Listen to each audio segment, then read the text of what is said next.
Hi everyone, this is Thomas Pop from Video Mantis. I want to say thank you so much for joining us on the very first Mantis Discussion, Season 2. This is Episode 1.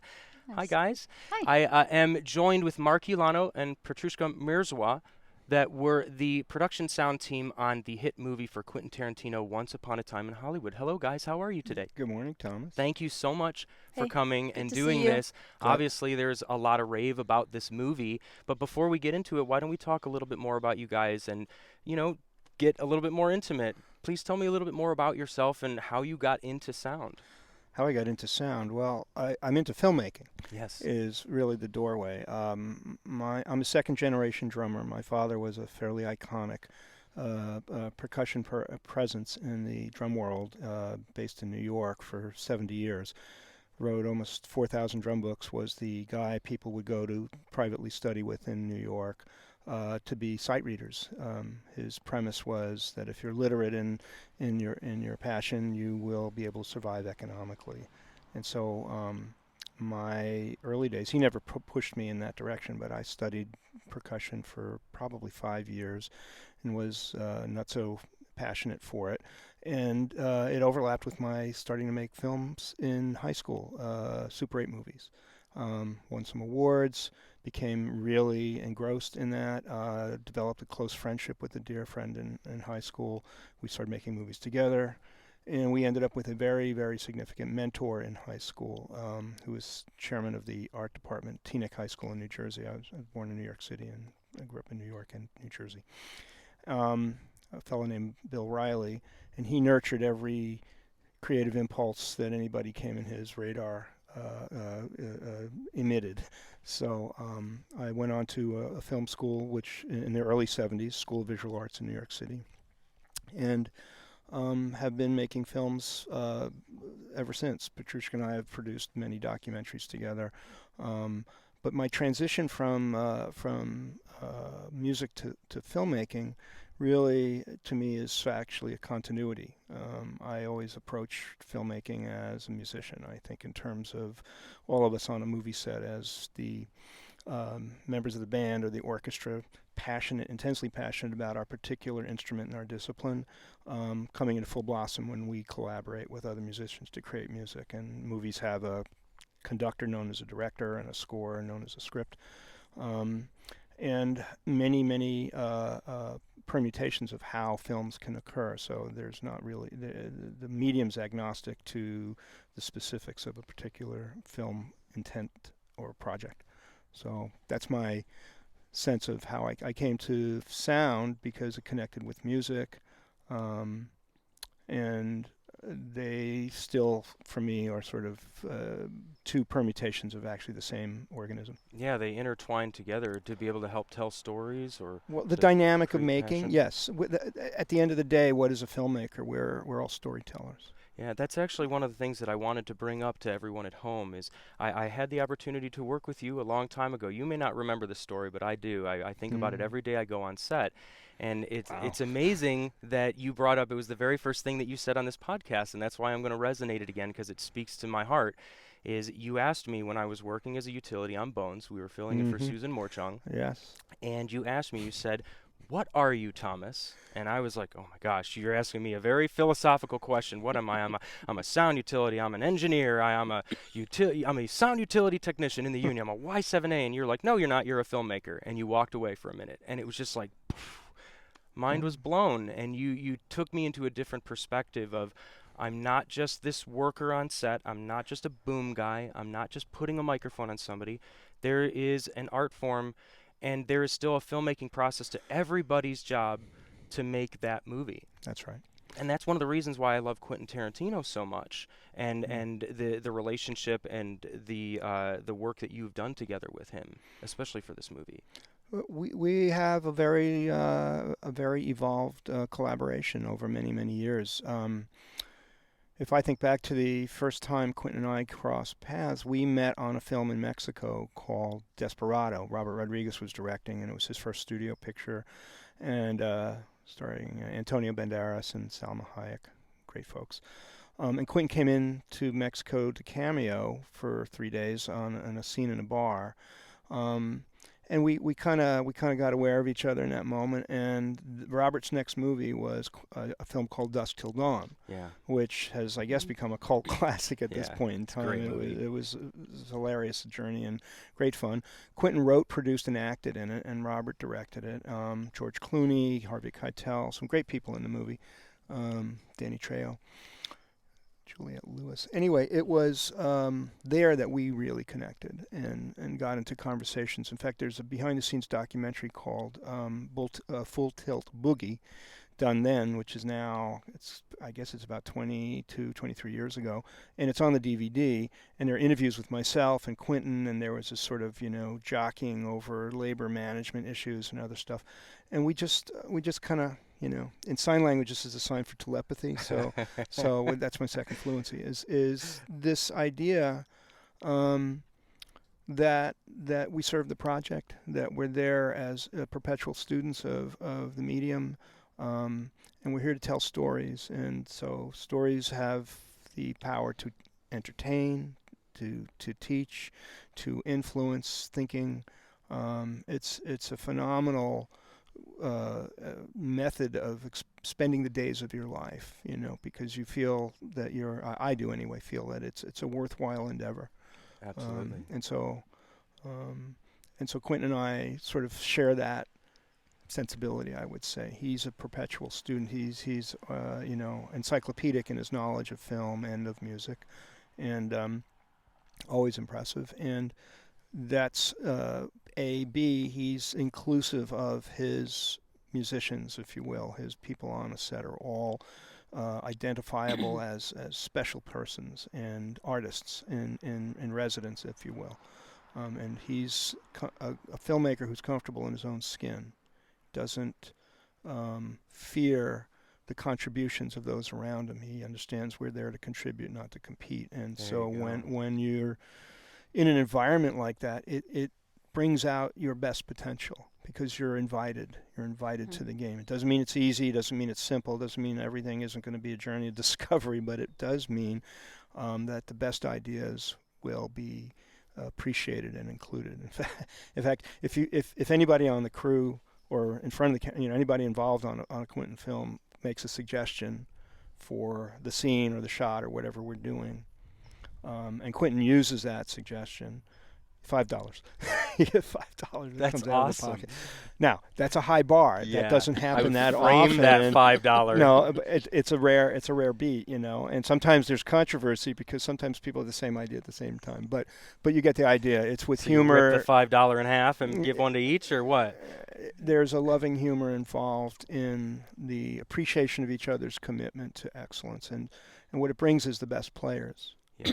And when you have the best players, you're now moving into jazz territory where there's this this unspoken, highly evolved communication network between the parties. The different departments, the keys and their departments are in a fluency, if that makes any sense to you. You know, that your 10,000 hours of doing a thing that gets you to fluency, so that the mechanical or technical aspects of knowing your instrument become a foundational aspect to your transcending that into discovering something new. Your antennae are up and open. It's like flying a jet fighter, you know.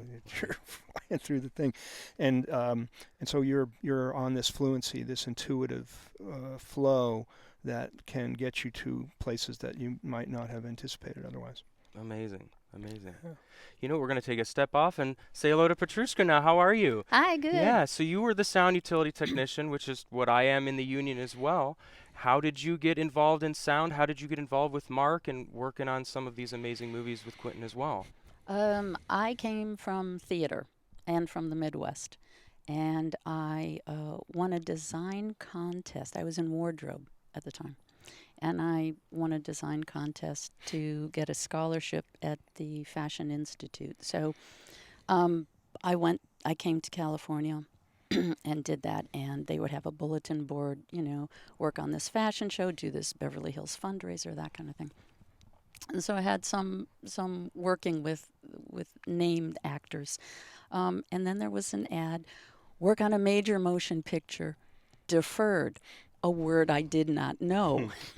So I met Mark on this movie. It was Michelle Pfeiffer's first movie. She was 18 years old. Oh, my gosh. And I was in the back room. It was a period piece, so I was always building costumes and things. But we knew of each other, and exactly a year later, we did a show, and I had some downtime. It all takes place in one night, and once you pick everybody's wardrobe, you're pretty much set for the weekend. So I had gone around and asked everybody what they did, because I didn't come from film. And I thought I would stay here and learn, and worked in camera briefly. And Mark said, you know, my job is so interesting, you know, and he's so articulate. And I just kind of fell under the charm of his study. And sound became my new passion. Excellent, excellent. So what is it like working with Quentin? When was the first time that you met Quentin Tarantino? I met him on Dusk Till Dawn. Okay. I was the boom operator on that. And hadn't gone down to Desperado. I was doing something else at the time. And I'd have to think about. Clearly, it was an interesting project, and I didn't really know how things would come down on that. And we had a new utility person, somebody who had written me a fan letter, which in the days before internet were actual letters. And there was a high school kid back on the East Coast who just decided he wanted to be a boom operator. And he would hold a broomstick over his parents' heads at the dining table and practice. And I'd heard about this from a mixer who had done a small movie on the East Coast, and said, this kid is like fascinated with your career and you, and he wrote you a fan letter. Oh my So gosh. I'm reading this letter on the set, and he knew shows that I didn't even remember that I'd worked on, or they had changed the name, and it was impressive. And he was graduating, and we were starting Dusk Till Dawn. And I said, you know, we've got this kid who really wants to do this. And Quentin's shows are really good about bringing on interns and you know, opening it up. That's so great. We ended up bringing Chris with us, and he missed his graduation. Chris Sposa. Chris Sposa. Sposa. I don't know if you guys know who Chris is, but he's... Go ahead, I'm sorry. No. He, the first week, I remember, we were still cabled at the time. And we were in the bar, and there's all these tables, cafe tables and chairs, and the scene, the camera came back, and we started at the bar with Harvey and George or something. Then I had to wind my way through these tables and then end up in some big master thing. And Chris had to, you know, cable me out. And we worked on it and worked on it and worked on it, and he everybody has the first couple days, and he was just running into tables, chairs. The cable was getting Working caught. it out. I said, "This isn't going to work, Mark. We have to do something else." He goes, "No, just give it some time." And Chris ended up finishing the show. I don't think he's ever stopped working since. Awesome. He just chained them one after another, and he's very well respected in the business. Amazing. We got to get him on a show then for sure. Yeah. That would be That's a amazing. great thing. Yeah. And the other person who couldn't be with us because he's working, and he works all the time. Yes, Tom Hardig, who's the key boom operator. Absolutely. And he's been with Mark on many Quentin Over 20 for years years. together, Yeah, so Maybe more. I'm new coming into that, but Quentin and I had done Dusk Till Dawn. What was the first movie that you guys worked on together? Do you remember? Patrushka and I, or Tom and Hardig. I, yeah, we started on a HBO series called If These Walls Could Talk, part 2. I'd been working with a boom operator from New York for a little bit because Patrushka segued into parenting. Eventually, it was bound to happen. Yeah, our 2 children. Jerome Vitucci, and Jerome was sort of in the back and forth of whether he was going to relocate to here or stay in New York, and back and forth. And at that particular moment, he needed to be in New York. And a dear friend, Steve Nelson, who's still a dear friend and a very, very well-known mixer, and Tom had worked together, and Steve referred Tom to me. That's right. And we did this amazing HBO piece. It had Vanessa Redgrave and Anne Heche and Ellen DeGeneres and Sharon Stone. Wow. And I mean, just this incredible cast. Yeah. And there were 3 segments. And Tom and I just hit it off doing that. And it was, in fact, Vanessa won an Emmy for her performance in that. Amazing. It was, and Paul, the guy from Sideways, the wine movie. Yes. Paul Giamatti was Yeah. in it. He was Great in movie. it too. Yeah. So it was this really sort of neat first pass of us working together, and we've been continuing to work together ever since. Wow. So it's the other marriage in my life. Yeah. So, you know what? I definitely want to switch to the trailer in a second here and let people see why we're all here. We're obviously here to talk about Quentin Tarantino's Once Upon a Time in Hollywood and really break down this movie. But one of the great things is because you have such a great history with Quentin, I noticed that this movie was a lot different than I think any other movie that he's ever done. I'm I a agree. big fan. And one of the things that I love about Quentin movies is these extremely long takes where he just drags out this tension where you don't know whether to lean forward or sit back or stand up, or it's just so much energy. And he definitely still had that in this movie, but it was just filmed in a completely different way, and I wanted to get your perspective on that before we even look at the trailer. Well, I have an opinion about it. Yeah. And like another part of the anatomy, everyone has one of those. But I am... Quentin's, first of all, he's, as I said earlier, a perpetual student of cinema and filmmaking. And that's ongoing. Should we wait for the plane? Yeah, or- No, it's a maybe we'll wait for helicopter. this Helicopter. guy. We have I don't know, it might be a police circling. raid happening. Stand by for 1 second. Okay. We're shooting outside in beautiful Glendale, California, everyone. Yes, it Mhm. is. And on a beautiful morning. Yeah.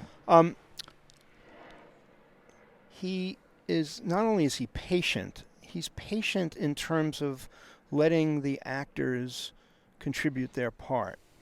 So he's not uncomfortable with scenes of great duration if they're getting you to the place where they're telling the story, revealing character, engaging you at a level that is unusual, because a lot of filmmaking these days, and this is a broad stroke and it's not certainly everywhere, but is impatient. And it manifests in ways that, there's an assumption that the attention span can't stand sitting in one in an evolving image versus a changing image. And he, I believe, and this goes back to silent era, the proscenium of the actors, give the actors the stage. And if you notice, there are certain iconic components to Quentin's, voice, cinema voice, as I look at it. And one of them is casting. another is dialogue, another is music. But all those come together into a sort of an integrated whole. It's holistic filmmaking. And he is a devotee of actors. He loves actors, and actors love him. In fact, all the filmmakers on the set, both in front and behind the camera, love this process because there's this unimpeded regard and respect for the storytelling. And so, if you build connection with characters, here's an example. We were doing a film called *Inglourious Bastards*. And we primarily were in Berlin. We shot in Germany and in Paris and France. And the day one of that show was on the border with Poland in a little town called Ottendorf. And this is day one, and we're doing a 16-page scene starring with Christoph Waltz, who nobody's met or knows from the American crew. And it's day one, scene one. And we're in this, it's the farmhouse where Christoph has come to talk to the French. So we go to do this scene, this rehearsal, and it's 16 pages in 4 languages. Jesus. And we go to do one rehearsal, and Christoph nails it without any kind of a glitch all the way through, all the languages, all the beats. And he at that point had almost a 30-year career in European film and television, but was not known to, and we're all, we're like jaw dropped. Absolutely, day one. This is an omen for the movie. One of the best acting scenes in history, I think. So we do maybe 5 takes, maybe it was 7. I'm trying to remember. And each one, there's a little conversation between Christoph and Quentin on can we adjust this? Never about something not right, but more about let's try another permutation. Let's do a timing thing or a inflection thing or a pause thing. And each time he seamlessly incorporated into his situation. So that's an example of Quentin, and that film had another very big scene like that, the Rathskeller Scene, where they're playing cards. This is a 25-page scene that takes 2 weeks to shoot. 25-page scene. If you thought a 16-page scene was bad. 2 weeks to shoot, and yet it's an icon. That film and those scenes are in some ways for me the premeditation of the mature work of Quentin, which is they're thematic and they're philosophical and they also are social. Which is not something people say a lot about Quentin's movies, but I feel deeply about that. We were, yes, Hitler and his administration did not die in a fire in a theater in Paris, but the subject matter, the engaging in the underlying issues that were there, and to do it in the places in Berlin, to do it we were in the Wehrmacht headquarters, in rooms that Hitler and his people had walked and argued and led. We're in these rooms. That's intense. Quentin found this guy in Boston, or one of his people who owned all of these private possessions of Adolf Hitler, his eyeglasses, his spectacles, and the guy would not, the guy had to come with them because they were, So, it's that kind of thing. You're dealing with an environment, and Quentin is built around this idea of create an environment for the actors to flow, immersion, to fly. It's kind of a method directing, if you will. And you're setting a table. Absolutely. And there's also rehearsal before principal photography, where the actors, there's a read through at the front end, and then the actors have several weeks. It's old school, where they come ready, they come built. The characters. I mean, they're still going to evolve over the duration of the production, but they're not coming from zero when you get there on the day. And there's no video village, and there's no video assist. Quentin sits in the room at the camera, next to the camera operator, who's also the director of photography, with the actors. In his vision, he's not in a little tent somewhere watching them on a TV. He's with them. They're getting that support and that freedom to emerge as the characters that he has given them to create. And so if you get this, I hope this is answering your question. Yeah, no, it is. It's the utmost respect in filmmaking. Yeah. No phones on the set. In fact, Great. you check them at Checkpoint Charlie. Amazing. They get tagged and bagged, and you can't have a phone on the set. If you have a phone on the set and it goes off, you're fired. There you if go. you're the executive producer, or if you're the third, the third electrician, or the day one PA, if you have a phone and it's noted, you're gone. And it's not out of meanness. It's out of, this is a special space. Yeah. And we're creating a universe for this special space. And respect that or don't come. Amazing. And we were shooting on Once Upon a Time in Hollywood. We're shooting on the lot at Universal, Yeah. doing the Western work, because they Right. rebuilt the whole Western town at the back. And one day there's this executive that comes from the Universal side of the studio who's come to visit the set and check in on Quentin.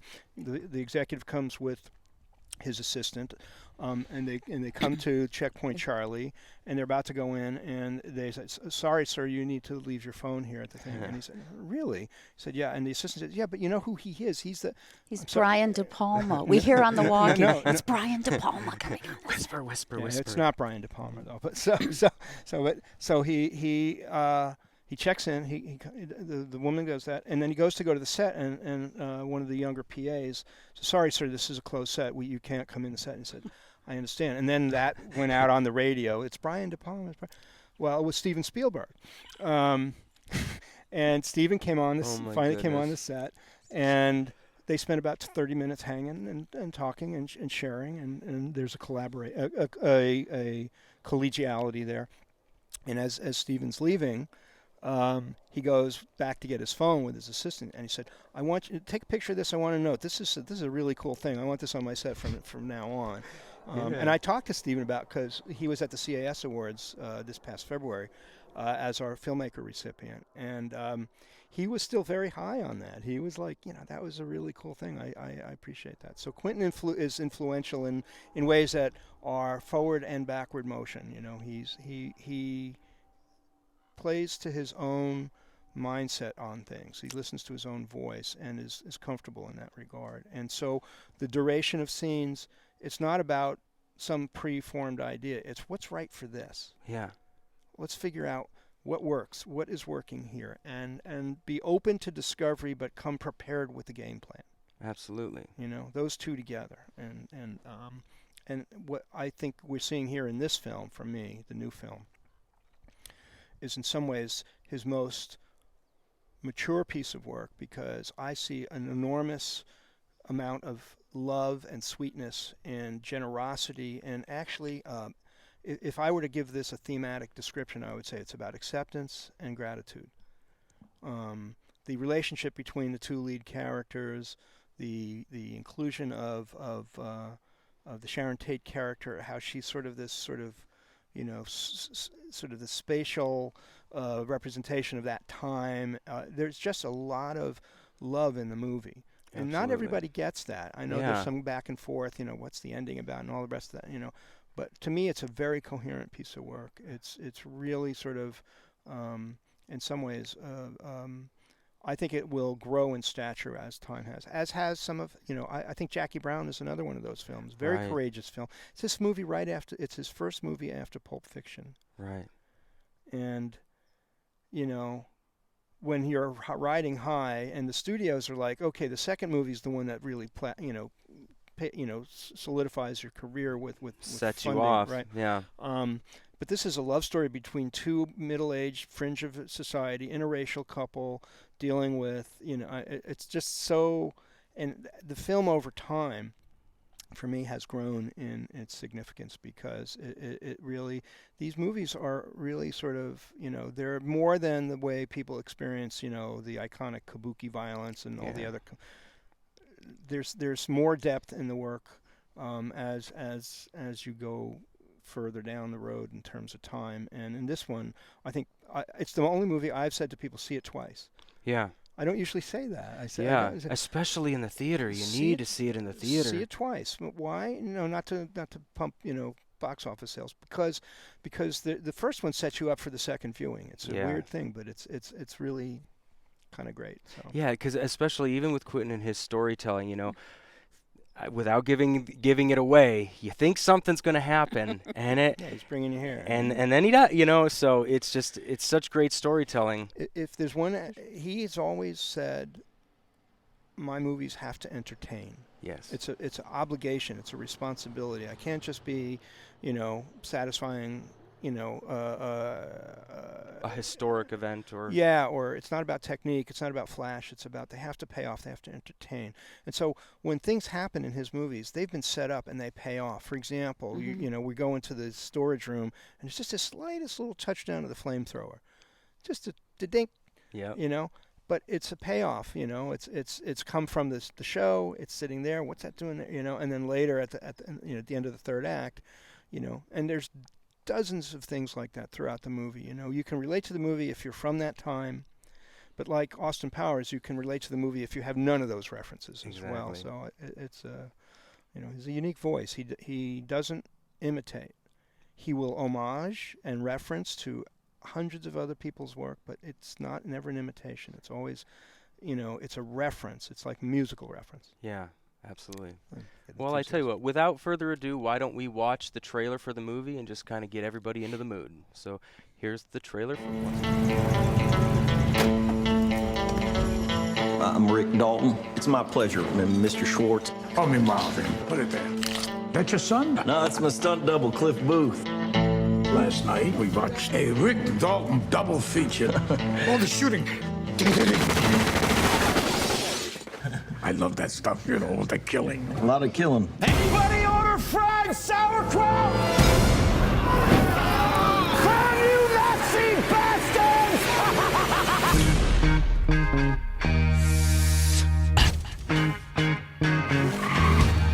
Seems this world got you down. You're feeling bad vibrations. Are you an actor? No, I'm a stuntman. Girl, look at me. So you still with Rick, huh? Still here. You can do anything you want to him. We're gonna have a I hired you to be an actor, Rick, not a TV cowboy. You're better than that. Line? Cut! Embarrass yourself like that in front of all those goddamn people. All right, what's the matter, partner? It's official, old buddy. Well, has been.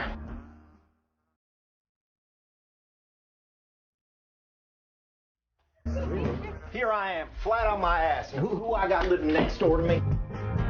I'm Sharon Tate. I'm in the movie. You're in this? That's me. I play Miss Carlson, the klutz.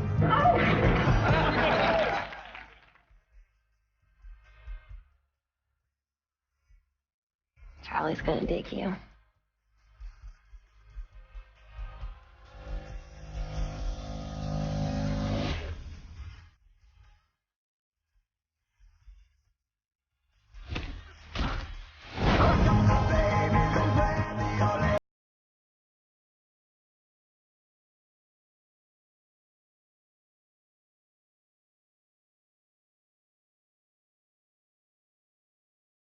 Hey! You're Rick fucking Dalton. Don't you forget it.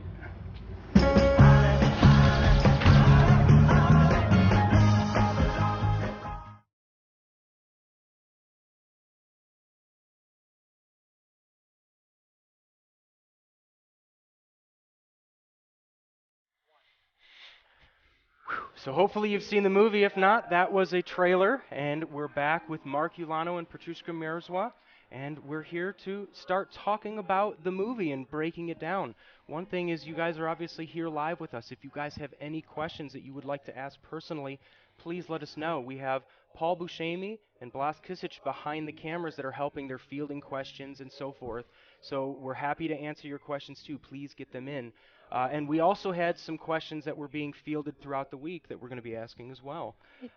So I guess the first thing that I want to start off with is once upon a time in Hollywood, the locations. You were everywhere. And like you said, even when you were shooting Inglourious Bastards, being in these real locations is something that's very important. You're not being thrown on a stage and being told to fake it. So what was it like filming around in this iconic city for a movie of this stature? You want to? Yeah. No. I wasn't here originally at the time. In 1969. It was, yeah, in 1969. It was exciting. Some of the locations I knew, but and I had been on Hollywood Boulevard before. But when we shot it, there were crowds of people, crowds and crowds and crowds, and that kind of added to the excitement and seeing all the set dressing and the degree that things in the windows that you didn't see because we were driving by. Those things were real, Yeah. period. And it added to the excitement, and everybody felt it was something special. And Quentin's troupe, if you will, are people who have come, movie after movie after movie. And it's a very close group. So there's, as Mark alluded to briefly, there's this shorthand and a fluency that everybody has. I had known him, but raising the kids, I hadn't been on the set. So the first few weeks I came and I thought, no one's talking. And yet everybody's like, we watch a rehearsal and then everybody knew what to do and nobody talked. It's just it was that synergy, right? completely unnerving. I'm like, I'm not getting the signals. I'm stressing. But eventually you kind of get into the rhythm of it and you figure out who's who and how they're going to act. And we all went to the same film school of, yes, this is how it happens traditionally, and you know what to expect from people. Mm-hmm. And what's really nice, those people have been with Quentin for a long time. So Mark has been there 20 some odd years, and other people too, 15 years, 24 years, old enough to have kids who are now young adults.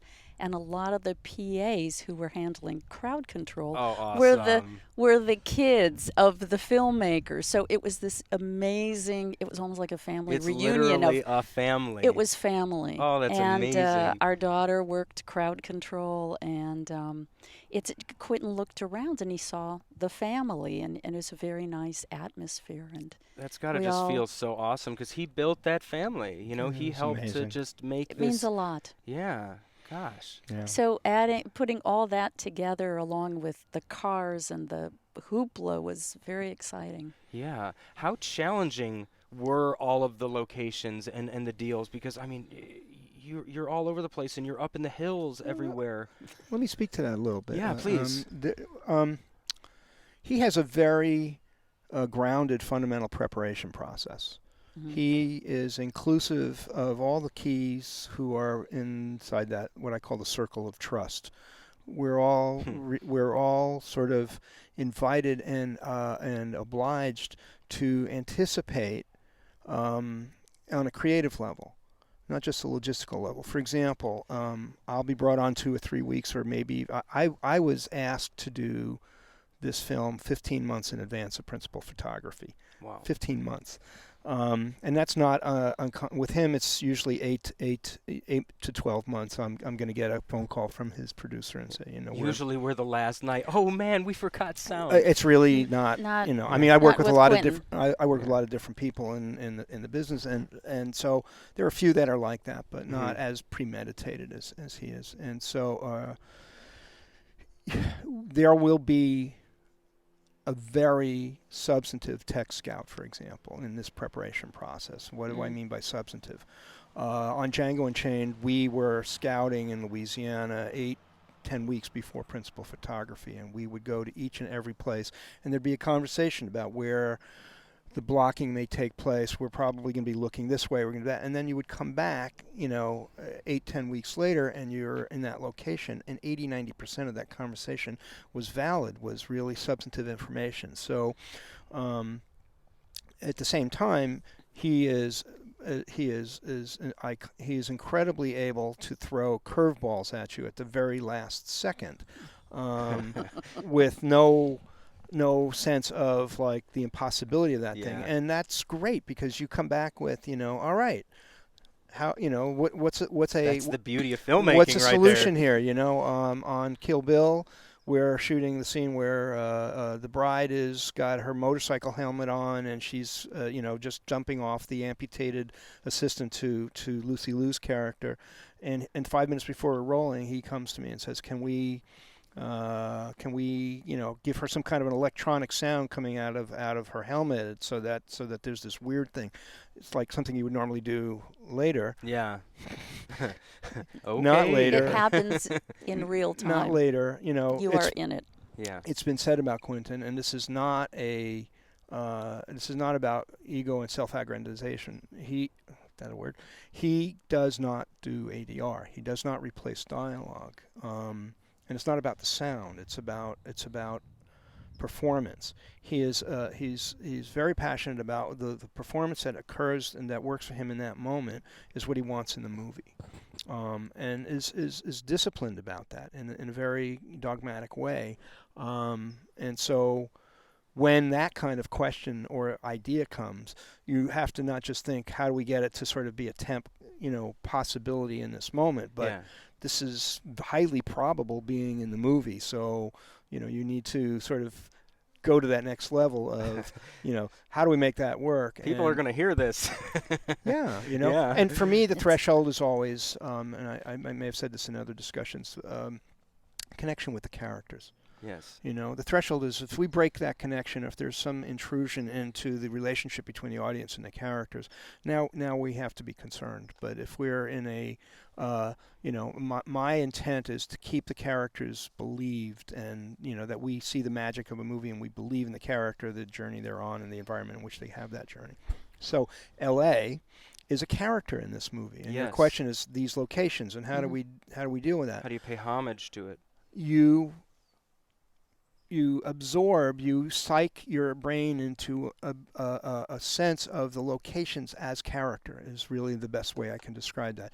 It's not exactly a specific description of approach, but it's a state of mind, if that makes any sense. We're in these iconic Los Angeles places. We've been given access in Hollywood Boulevard for a week shut down. Amazing. Musso and Frank's, there since 1919. The Charlie Chaplin table is still there, and if you want it, you have to reserve it.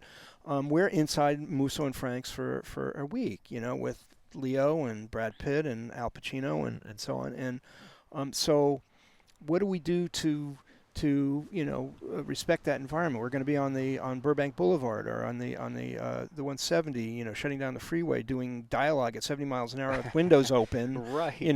With a director that doesn't replace dialogue. And the answer is shot by shot, really. Have an overall approach that is designed around the characters, and then remember that each shot is handmade. It's never happened before. It's never happened again. So how do I, collectively with my team, make the characters come alive in this shot with the way we capture their performance? And this is a team process. There's an overall design to that approach. In pre-production, I will sit down for a day with our supervising sound editor, Wiley Stateman, and our re-recording mixer, Mike Minkler, either together or in several meetings, and we will have a creative discussion. Not about protocols and frame rates and all the rest of that. That's a 10-minute conversation, and it's actually pretty uninteresting. We will talk about the script. We will go page by page, line by line in the script and talk about, what do you think? And how might we approach this? And do you have any It's a creative collaboration. It's a conversation with the team that are designing. We're all designing the sound. The term sound design or sound designer is really a misnomer, and there's a reason the Academy does not recognize that as a term. Is because it's kind of a vague term, and it comes out of the Ben Burt and era of, which is very specific and correct. But we all are contributors to that design, and I am very passionate about that collaboration because we're like the three legs of a stool, if you will, and each has to be, we can't act in isolation, and that's the nature of Quentin's prep. Prep is you're in prep. On Hateful Eight, we had huge scenes at 11,000 feet in stagecoaches that hadn't been built yet. Yeah. So in pre-production, there's a conversation between myself and the stagecoach specialist construction team and their head about How are we going to deal with that? And we'll have a conversation. Can we have some substantive insulation material between the wood to metal contact so that when we're in this actual stagecoach and it's being pulled by 6 horses, we're not having enough of a interruption into the dialogue that the actors do, because the windows are going to be open. It's going to be. He likes open windows. What can I tell you? Everybody does. Yeah. That's another podcast. And you solve that. You solve that with our tools, our hammers and nails. We teach a lot. We do workshops on storytelling with sound. This last year we traveled to Amsterdam, Shanghai, Beijing, Helsinki, across the UK, Ireland, Oslo. We'll be doing more. We've been doing that for a while. And the thing I say to people is, don't be seduced by the tools. We are, as a group in sound, generally we get very sort of narrow focused on the gear-centric kind of thing, and it's wonderful. We have amazing tools. Yes. But it's like a musician on an instrument. If you become, facile or fluent on your instruments, saxophone or guitar, or whatever, it's not the machine that's making the music. That's a passive piece of hardware. A great musician on an inferior instrument is going to make great music. Yes. A musician who's not up to the cut is not going to make a Stradivarius sound any better than his musicianship will allow. Absolutely. Or her musicianship. And so I express deep conviction that you need to be thinking like a filmmaker at every turn. How does this work in the big picture? How does this work in this scene? How does this scene work in the sequence of scenes and in the whole movie? Holistically, and so when you're asking a question about all these locations in Los Angeles and how do we make them all work, that's a day-by-day, shot-by-shot endeavor, supported by that foundational prep, so that when you get there, you have 6 games in play, 10 games in play. One may be the one that's it, but your mind is sort of, you're not locked into something. You don't paint yourself into corners. You have options with you. All the time. Amazing. The prep was great. I had a couple days when Mark couldn't be there, do the tech scout, so I went, and there's a plan. We're going to be looking this way. This guy's going to do this bit of action. I want to get this coverage. It was just like the old days, the way I grew up, and which was a different generation of filmmakers. I've definitely noticed that, by the way, is that on a lot of younger sets or inexperienced sets, with respect, there's a lot of movement before decision. And a lot of just scatteredness, So it doesn't seem like, on a movie like this, that's a train wreck. So having that trickle down of education and knowledge for the shot is very important, I would assume. It made all the difference. I understood that prep. And so even though, and I took notes and I took pictures and I knew which way we were looking, and we talked, the company talked about where staging could be, because every craft has the same question. Where can the grip stage? Where can electrics? Where's the generator going to go? Right. So we knew all that going into, a location, so that we could plan. Can we take the trailer? Do we need to go on a stake bed? Are we just going to do a documentary rig? Which, on a big movie, there were times when he just went out with a machine. We said, call us. Yep. So it really, that was a very important part of the prep. Yeah, prep and premeditation are not the enemy of discovery. They're not. It's foundational for fluency when you get there and have to come up with something new that's not in the prep. Yeah. Now, you're not just dealing with it. And also, in particular for the sound department, there are many producers and production companies that don't understand the value of including the sound department at that stage. They've got the art department and the production and the costume department and the hair. You need to include the sound department at that stage, because there's more than just the physicality of logistics of a location. On those scouts, you're watching the dynamic of the creative team. The director, the AD, and the DP are having this conversation, and you're sort of seeing how they're jockeying in their personality dynamic. They're expressing possibilities about how we may or may not approach this, deep concerns about alternate. There's this flow of significant information that the keys, and the sound mixer on the production side is a key. Yeah. We're not often we're kind of positioned as, Tape we're positioned as the proctologist, if you will. Yeah. I don't want to have anything to do with you, but I'm glad you're around when I need you. That kind of thing. But this is actually more on the shoulders of the sound people, our family itself. The idea that you take the posture of being a contributing creative presence. That's your purpose.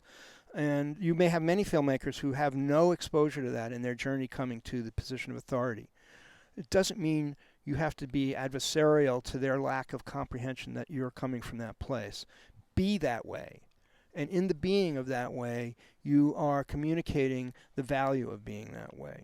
Come from concern and contributory, not like defensive, territorial. There is no territory on a movie. Yeah. So whether or not others function in that mindset does not mean that you need to. Right. You will find different departments. Camera has burdens that kind of press them into that direction sometimes, and the director may be unknowledgeable or even insecure. Many directors operate from fear and terror. Yeah. They're Many just, production workers. Yeah. Do. And you have to relax into the intensity, and that the way to do that is get good at your thing. Get good. Be an absolutely dedicated, passionate student on how you play your instrument, so that when you get there to play, you can switch time signatures and you can go, it's not about whether it's 24-bit or 16-bit. It's signal to noise. Yes. What is the information and how are we shaping the information that's communicating the audience enough so that they believe?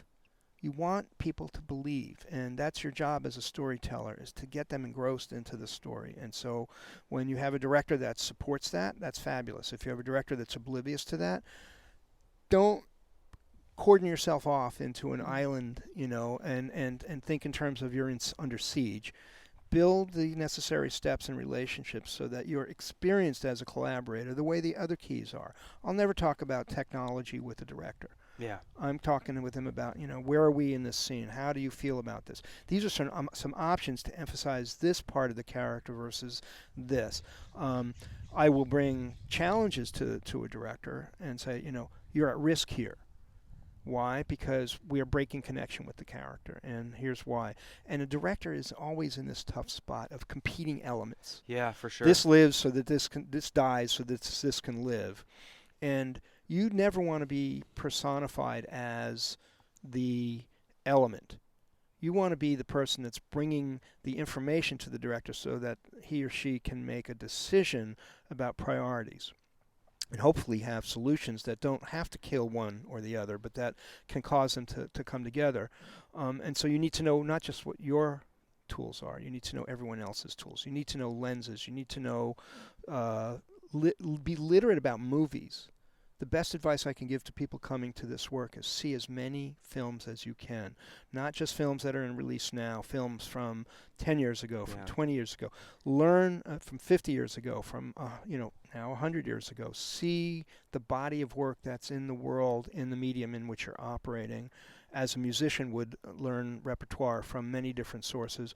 Be that kind of filmmaker so that when even if you're the third electrician or the somebody who's in an earlier career stage, you're building, on that knowledge, and it will be a language in worlds like Quentin's world, where there'll be whole days where there's nothing but references to other movies as part of how we're talking about something. Do you remember that Star Trek episode where the guy is the Gorn or whatever, and everything is in metaphor? They never speak directly, but they're always talking in metaphor. I always think about that because on a movie set, you can be in chain conversations that are all about metaphors referencing other moments in other movies to make the point here in this movie. Be literate that way about making movies. And so, I think that arms a person to deal with every different kind of work. My dad was someone who insisted that his students learn how to be fluent in reading music. Yeah. Why? Well, on a Tuesday, You could play a Broadway show because you come in and sight read the chart, downbeat on one, no rehearsal. On Wednesday, you could be in a studio session for a commercial. On Saturday, you could be doing a Greek wedding at 11 or 13/8 time, and come in, and you would be able to pay your rent because you could be mobile in all the forms that music will bring to you. That was going to keep you in the thing you love to do.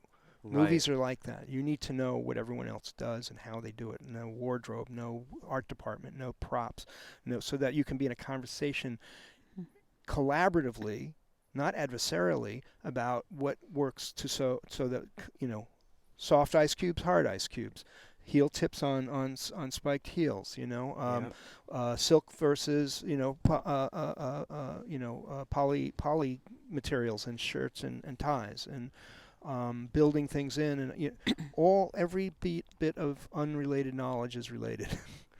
And so coming from that kind of philosophy, you will create a career that is durable and will last as long as you're passionately interested in doing it. The minute you think you have mastery in our work, you're done, you're cooked, because you've shut down, you stopped learning. There is no mastery. I will never be a master of this. I may be fluent in my instrument in the moment, but I won't be a master because I haven't finished learning yet. Absolutely. Why was Segovia and other musicians in their 90s, why are they still practicing?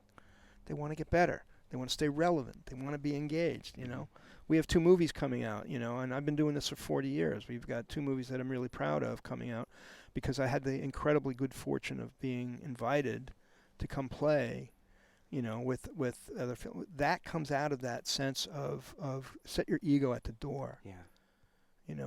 Be grateful. Gratitude's a big deal, and there's a lot to be pissed off about in how movies are made if you're in this narrower mindset. But if you can open your heart and your mind to be above the frustrations of various levels of experience and approach, you will become more of a kind of a world citizen in cinema, and that's a goal, to be above the fray and always ready. Yeah, absolutely. So I don't know if I'm probably rambling on that. No, this is great. This is exactly what we like to talk about different perspectives. But you have questions? I'm sorry. No, that's good because, honestly, I want to talk about the philosophy, everything. But now I want to start diving into more of the technical because a lot of people they want to know the nitty gritty. How do you do that? How did you do that? I got good people understanding the philosophy is going to answer some of those questions. Got to learn how to listen. You got to learn all those aspects first. You got to learn how to be a filmmaker before you just use the toys. So, one of the questions I have for you is dealing more with your boom operator. Since he can't be here, we're going to talk about him. It's great. Good. Hi, Tom. I hope you're watching. Yeah, absolutely. He's working. Yeah, He's right. not watching. Yeah, I tried really hard. I even tried to do a sub interview with him that we could play, but he was way too busy. Always. It's all good. Always working. It's a good way to be. You have a question specifically for him? Yeah, I wanted to know, in your opinion, what makes a good boom operator? Why did he fit so well for this movie? And, the perspective of what he's able to capture versus what you're getting on wires and different aspects. I've thought about this for a long time because Tom and I were very married, but very different, married. Extremely different. We're complementary personalities as opposed to identical personalities. We're as different as you could possibly be. He's kind of like the Garth musician in the band. He's this resident genius. He's a master. He's got a master's teaching film. But he does this thing. He does, and they're special teams. They're like ballet. They're like ballet dancers. I think boom operators are this unique breed, sort of the way stunt people are. A unique We're racehorses. They are. They're thoroughbreds. Absolutely.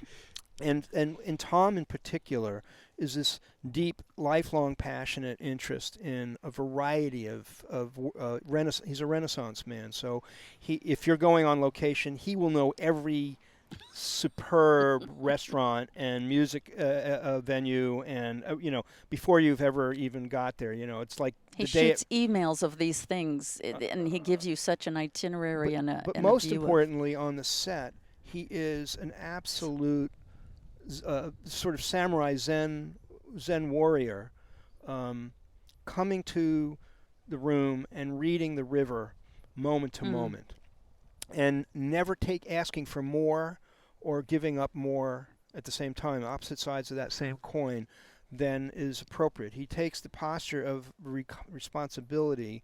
So there's not if there's something that needs to occur to solve this, he's not going to be politically worried about saying the thing, the truth to power thing. He's going to be involved in the thing. The thing has its own nature, and it's not about territory. It's about the thing, whatever that, the thing being the shot or whatever. So Tom is the kind of guy that will walk on a set, doesn't need to see a monitor because he knows what a 50 millimeter lens sees at 8 feet. Thank you. He knows what a 100 millimeter lens sees at 200 feet, and he knows the difference, and he knows the evolution of somebody dynamically walking through that frame because he's familiar with his craft. He understands how an image works, and so he doesn't need to be in 3 other conversations. He doesn't need to have a tool on his wrist. He knows where that key light's going to throw its shadows before it's even been set. He knows if there is going to be a need for a second or a third microphone, a boom, or whether there's a plant. All of the components of building a miking strategy for a particular setup are emerging from the information that's right before your eyes. Yeah.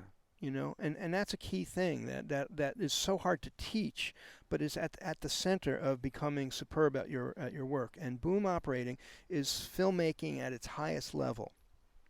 You're almost invisible to most of the other people on that set. They don't really understand often what the boom operator is or doing or does. Right. And that isn't just below the line. That's above the line. And so you have. Again, it comes back to being knowledgeable about filmmaking. And Petrushka's the same way. Everyone who has been with me in the work, I believe in hierarchical delegation in the department. I am not going to micromanage an area that I'm bringing somebody to contribute with their full capacity to contribute. Why would I do that? I'm busy doing other stuff. I'm dealing with the front end. I'm dealing with the talent. I'm dealing with, the logistics. I'm dealing with the music, the overview of the work, trying to keep that in perspective to the even larger overview of the director's intent. My team are all plugged into that, but they're into the moment, the specifics. I'm never going to be a guy that walks out on the set and tells my boom operator, that's not the right rake for that mic. Does it sound right? Yeah. I don't care how you got it there. Is it working? I don't care if the drummer plays left-handed. Right. You've heard me say that. I got that from my old man. But I care if it's music. Does he know where 2 and 4 is? Are we going to lag the beat on the 2nd, 16th note of every 4th bar? I'm not in a state of wanting to invade the expertise of great people that I've had the good privilege of having come to collaborate with me. Yeah, for sure. It's a waste of my time and theirs. It's like sticking a shark stick into the eye of the pig, Yeah. Pig doesn't appreciate it, and, the stick gets messy anyway. You don't want to have that. So I'm very respectful of evolved skill sets and dependent on them to be there doing their part while I'm doing mine. For sure. For sure. And second guessing that is about ego. And ego is you need a healthy ego to do this work, because healthy ego to me is the path to confidence. Yes. But that gets built on knowing your craft and staying practicing, practice. Always sort of be. Athletes practice every day, whether they woke up feeling good or not. Musicians practice every day. Filmmakers need to practice every day. Writers have to write every day. You have to sort of be in that energy flow of the creative mind. A lot of us in sound don't necessarily self-recognize that you're part of that creative team. But there's a reason there's an Oscar given for sound. There's a reason that there is a growing tool set for incorporating sound, not just as isolated elements, but as a holistic kind of element. Holistic element in terms of what a soundtrack means to a film. And it's not done yet. We haven't learned everything we need to learn. Exactly. I know that for me, 5 years ago, Isotope was just emerging and did far less than it does now. I'm staying connected to what it can do. Why? Because on the set, if I make a call that's not correct anymore because I have an assumption of something not being usable, I'm invading the space of the film. I'm invading the director. I'm not performing my responsibility creatively and logistically. I have an obligation to stay ahead of that. A perfect example is on Hateful Eight. The big elephant in the room was making snow and wind. Yeah. Every day, every shot, every scene. Okay. Now, at that point in time, we had less functionality in our post-production tools like Isotope to deal with that. And the issues were not just in terms of having sounds that make no sense in the 1870s, but having absolute lack of consistency shot to shot. Because when we go to this shot, we want to do different stuff back there, and the machines and the fans and the snow, all going to be... And so we have a collaboration with the director and the other sound components. Oh, are we okay? It's 11 o'clock. Oh, it's 11 o'clock. Are you guys comfortable going a little longer? Because Yeah. are you guys good Yeah. too?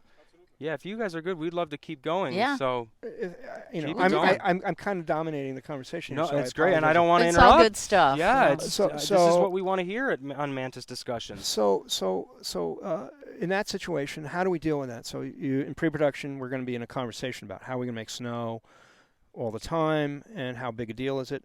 And so I met with my colleagues in post-production, and we talked about this, and we did some testing, a lot of testing, although how it would ultimately be was still unknown to all the parties because we're making a lot of it up as we go along up there.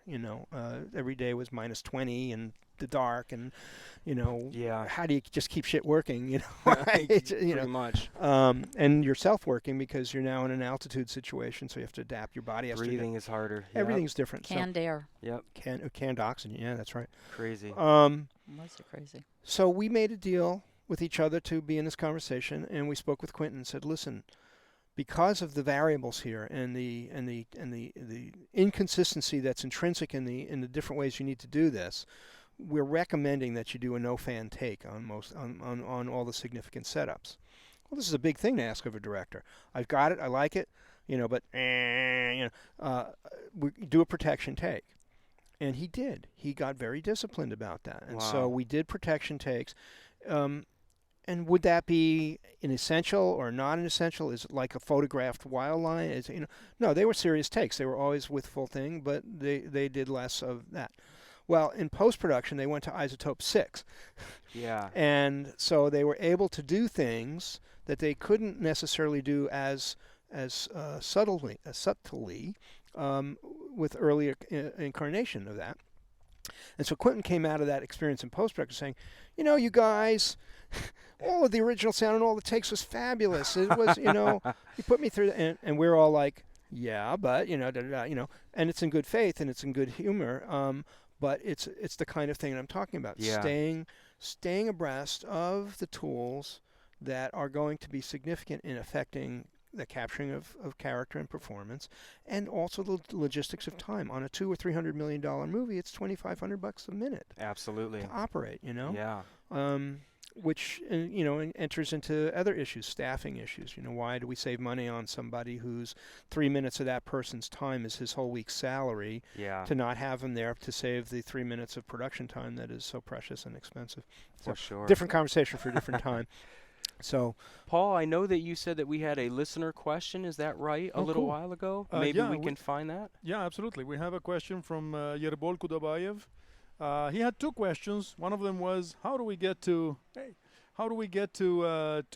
come in as an intern, which I think you guys covered a little bit.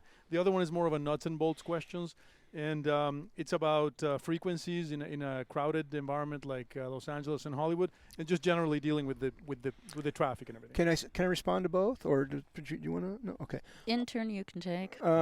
I believe we have an obligation to mentor those coming up behind us. I think it's a fundamental responsibility in this work, which is so poorly expressed in the university systems. And so I've had, for 30 years, we've had trainees and interns. The politics of that are complicated and different regionally in this country and in other countries. But in the Los Angeles area, we in the IATSE Local 695 have a classification called a Y16A trainee, and it's specifically applied as a entry-level training position for somebody who can come in and not be in conflict with the collective bargaining agreements that are in place here. So you're not. It specifically does not replace another position. It's designed around someone being able to touch the tools and learn the tools, but not be in a position that there are classifications that are more experienced above that. This does not displace that. It gives the benefit of training to the individual. The department gets an extra pair of hands on a super busy show. The production gets a low-cost inclusion that doesn't expose them to grievance and breach of contract, and it saves time and money. And they're building new craftspeople for the future of the industry. There also is a intern class category that is not the same as a trainee, and an intern, technically, as the studios define it so far, is somebody who is enrolled in a school of institution of learning, university or some substantive, that the institution supplies insurance for that person, that the person does not breach labor laws and does not work more than 8 hours a day. They're there to learn, and they're not actually handling collective bargaining jurisdiction tools. They are there to learn. They are officially students. And that's a different kind of thing. That's more like an auditing kind of thing, but it's still very valuable. I think you will learn more being on a movie set for 2 days than you will for 2 months in a classroom that's hypothetical. Absolutely. So absolutely, to me, we, each of us, as we move forward in our careers, really need to stay on awareness for opportunities to teach. When you're approached by somebody who's interested and passionate about wanting to learn this thing, don't turn them away or say there's no way. Find a path in your particular work circumstance to create access. And if it's not on set, then be accessible as a mentor and as even if it's a conversation and guidance of expressing your personal journey in your career.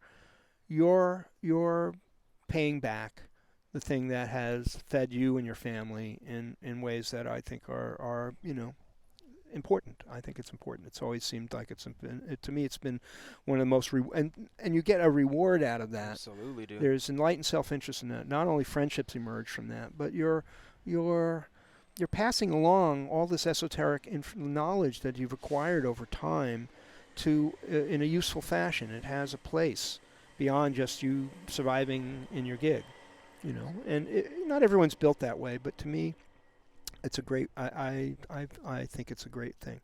So the other thing was frequency. Well, I wanted to say I'm something sorry. about that. The Y16A trainee position does not have to be a union member. Right. It's entry-level way to achieve union membership and roster status. In Los Angeles, there's a thing. This is not necessarily beyond the LA area, but there's a thing called the Industry Experience Roster, which is a mutually agreed upon designation between the employer and the unions that designate whether someone is qualified to be in the position of responsibility that they're hired to be in. And so that is achieved by demonstrating a duration of days and time in that work up to a certain point where you cross a threshold, and that is an agreed upon acknowledgement of your experience. So, can you also just do one sentence about the Academy Gold program? Yeah, I participate in that. The Academy, Motion Picture Academy, has what they call is their Gold program, and every year, this is now, I think it's fourth year. I believe it's fourth year. They admit up to, I think it's 100 or 150 students to be part of this training program, and they bring students to the different crafts and have them present and audit. And we had 4 Academy Gold members on this show. They came for a week and had gone through. One of them very promising, practical Yeah. young woman who, you know, she was on the set when we were doing some stage work, and we had a lot of what I called educational moments. You know, we had a little bit of time, and I'd talk about some aspect. She'd gone through film school and spent 6 figures. I felt terrible for her. yeah. When she came on, she couldn't, you know, I looked at the tape roll. I said, "Do you know your tapes?" "No." And we went through, Schools you know, why aren't you have just the necessarily materials. teaching what they need to. So, No. no, just that It's there are all rough. these opportunities for just the very basics, but they're also on the set watching how a professional production operates. And I've never seen that in the film schools. I've never seen somebody, an adult, experienced overseeing. They simply have a lot of inexperienced people who check out gear, and then it's a free-for-all. And that explains why I see such a disintegration in efficiency. It's a good word, to be honest. I agree with you. On this, it's complicated because we've witnessed in our time, all of us, an immense democratization of access to the tools of filmmaking, and that's a wonderful thing because it invites a much wider spectrum of new and creative voices into the filmmaking realm.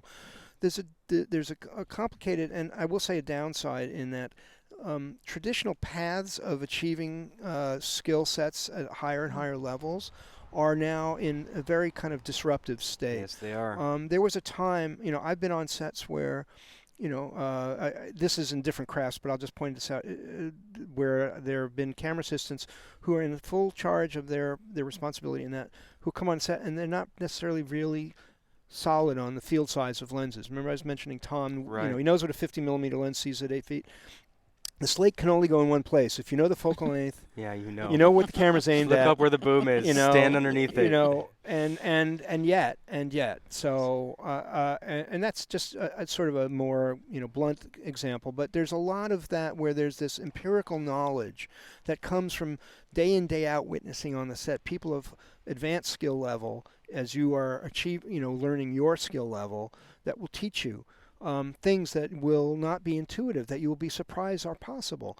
Yeah. I've been on shows where people have said, "Oh, they never had to deal with this kind of shot, 25 years ago," and I'm like, "Excuse me, I've witnessed, what I would call this, the advanced musicians of film crews in my coming up years. I've seen camera assistants, old school camera assistants, who could take a 300mm lens on a 1.8 stop and have somebody running from 300 yards straight into lens as the sun's going down. There's no second take. There's no rehearsal. He's not taping the marks. It. And on one, nail the son of a gun. Wow. Nail it and do it again on take 2 and just, have that skill set. But there's an app for that now, Mark. Well, there's pre-Panatape. Teasing. And yet, we will have whole generations of people who sort of have moved away from the awareness of that possibility Yeah. of skill level. Yep. Because they're not witnessing it in a mentoring environment. Yeah, for sure. They're coming into an environment where, how many people are dependent on seeing a video monitor to know what's going on a set right now? It's enormous. Yeah. Script supervisors who can't work without, I'm sorry, didn't mean to be derogatory. No, but they're, who are dependent on some of these tools aside from their own eyes and ears. Absolutely. And so I worry about that, not because the work doesn't get done even with those tools. Okay, so you use those tools and you get the work done. That's great. I don't want to be negative about the tools, but I am concerned about the barriers to higher skill sets by the assumption that they don't exist or non-awareness of their existence. Exactly. Because when the technology dwarfs the education, that's a very scary time. Yeah. That's well said. I think that's a great way to say that. So, but we each have our own individual voice. Each mixer, you'll hear a lot of people who in sound will feel basically bitter and angry that they're not acknowledged or respected on the set, or the other departments don't treat them with the same regard that they think they should. And that does happen. It certainly does happen. But I also think that we're not passive in that circumstance. We also represent our philosophy by our demeanor, our engagement, our transactional skills, how we bring the game. If you come bringing the game at this higher level, when people throw the lower level at you repeatedly, but you don't bite, you stay at that higher level. And I'm not saying be passive at all. Heart of gold, spine of steel. Yeah. I will never throw a first punch, but if you attack my people or me, I will rip off your head and shit in your neck. It's one of the most jab. amazing things to see. But it's a tool that is a strategic tool, not one to be used out of emotion. Yeah, for sure. And that's emotion's important, but it should be focused on the work and the benefit of the work, not on your dissatisfaction with how you are being personally disregarded on a territorial level. You can overcome that by intellect. Amazing. Just use your brain, and it's actually a very powerful tool. We're getting close to the end, but what I want to do is I want to start doing some rapid fires because I know I'm going to get a lot of social media people asking. You didn't ask these questions, so shoot. Let's go for it. First one. Hand on buzzer. Our lady in the vehicle with Brad Pitt. How did you wire her? Margaret. Yep, Margaret. Just for in the car, because we worked to the shot. So talk to me about your wiring process for this character alone, because my God, did she sound good, and how the hell did you do it? It's crazy. Well, she was, bless her heart, what a wonderful spirit and lovely actress. It took a little while the first time through. Yeah. I will say the wardrobe person and I, had to work through, and we tried in the hair and we tried, but she just had that little neck strings, bulge, right? Well, there's just little strings, like nothing would stay to it, and her hair flies around, and we ended up with a DPA in the chest and transport just along the very bottom edge. And when we got to the strings, we took little pieces of transport and a beige wire, and until we got to the tie. And then I just dressed it to the away camera side. That worked for a lot of it. I do have to ask you, I'm not usually big about talking about equipment, but what transmitter did you use on her back? It was SM, the little baby SS. No, it wasn't. It was the No, it SSM or Yeah. the SM? SSM. The SSM, the little tiny- guy? Yeah. No, it was not. Oh. No, we not used that. this. No. We did that with Luke Perry and with Tim, but I didn't use it. I used stand a corrected. You were on standard. a need-to-know I used a basis. I stand You know corrected. what? You didn't need to know. Amazing. She has no body fat. Yeah. And no, I was going to go to a smaller transmitter, She's right. but she said no, we'll just tuck it. So I did a number of things because that was difficult, and we had these scenes. So when she's getting picked up, that's where it was. Once she leans in, her chest was leaning in, but we were still backed off for a shot. Right. So I had a DPA in the visor, one for Nice. Brad. Brad was always on a visor, and she had a visor. Right. She leaned when in. she's leaning into the car. Then she did all her dancing things, and that was, again, that rig. When we got closer, Tom got in with a boom. Mm-hmm. And when she throws her head in his lap and is looking During up the at the process driving shot, scenes, they were being boomed. during the driving shots, they were visor. Lots of questions about the driving scenes. There in are fact. so many permutations of how we did that. Yeah. Tow, real, free run, real car to car. Only the front, only the front seat in Sometimes frame. you were in the back. I would be in the back seat. I won't ride in the But trunk. with the visors. Yeah, trunks are not doable. Don't ride. Do not do ride not in the do trunk. that. Nope. It's bad. Mm-hmm. You're not insured. You're breaking the law, and the studio won't back you if anything happens to you.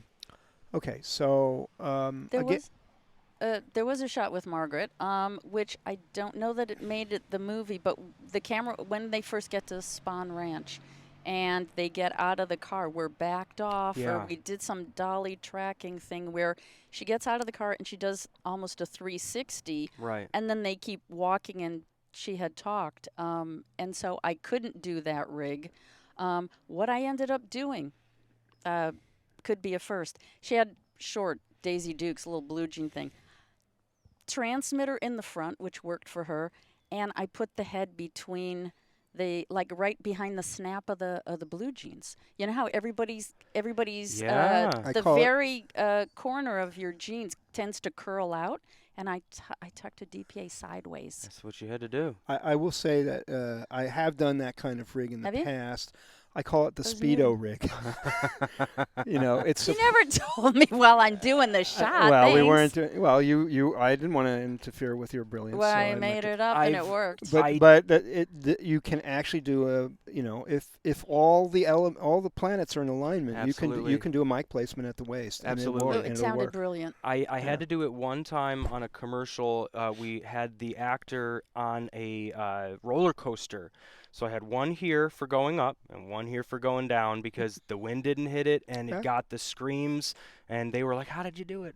So yeah, it's sometimes Trade you have secret. to do No, it. Yeah, right? No, And I think the last there was a shot when she's leaning in something before they start driving. Tom was in the back with a boom just from the back seat, sidling her. So John Bauman is asking, there were a lot of driving shots without dialogue with Polanski, Cliff, and Tate. Which ones did they roll sound on? Did they roll sound on all of them? All of them. Always recorded sound Just on about everything. every one of them. The not hearing them in those scenes is a creative choice by the director after the fact. Nice. He wanted the music to be dominant.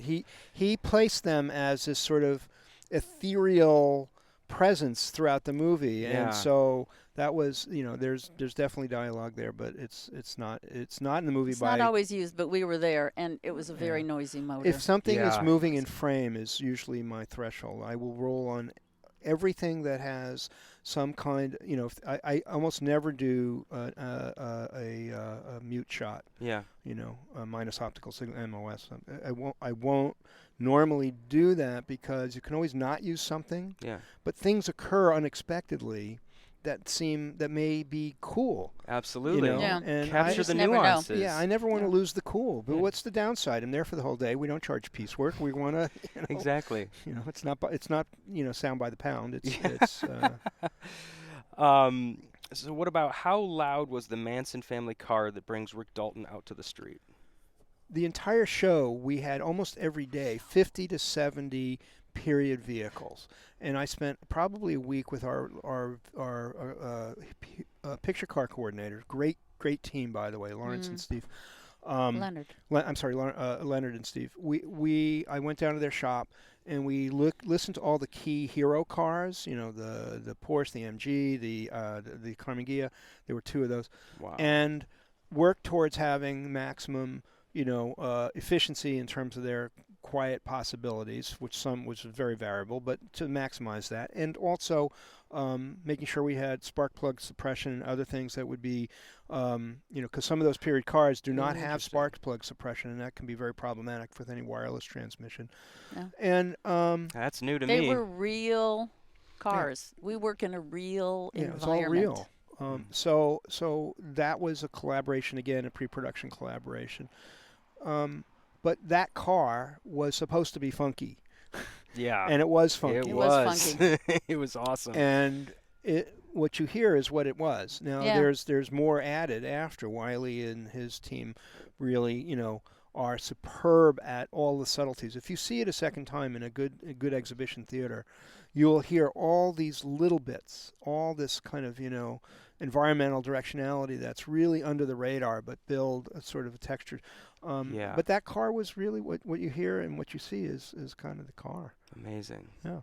What about Leo in the pool? Was he wired? Yes. And when the speaker system fell into the water, did you have aqua mics or anything in the water to record I had the splash? piezoelectrics. I brought them. We used them, but it didn't really apply to that situation because that was basically an underwater insert shot of the thing coming through.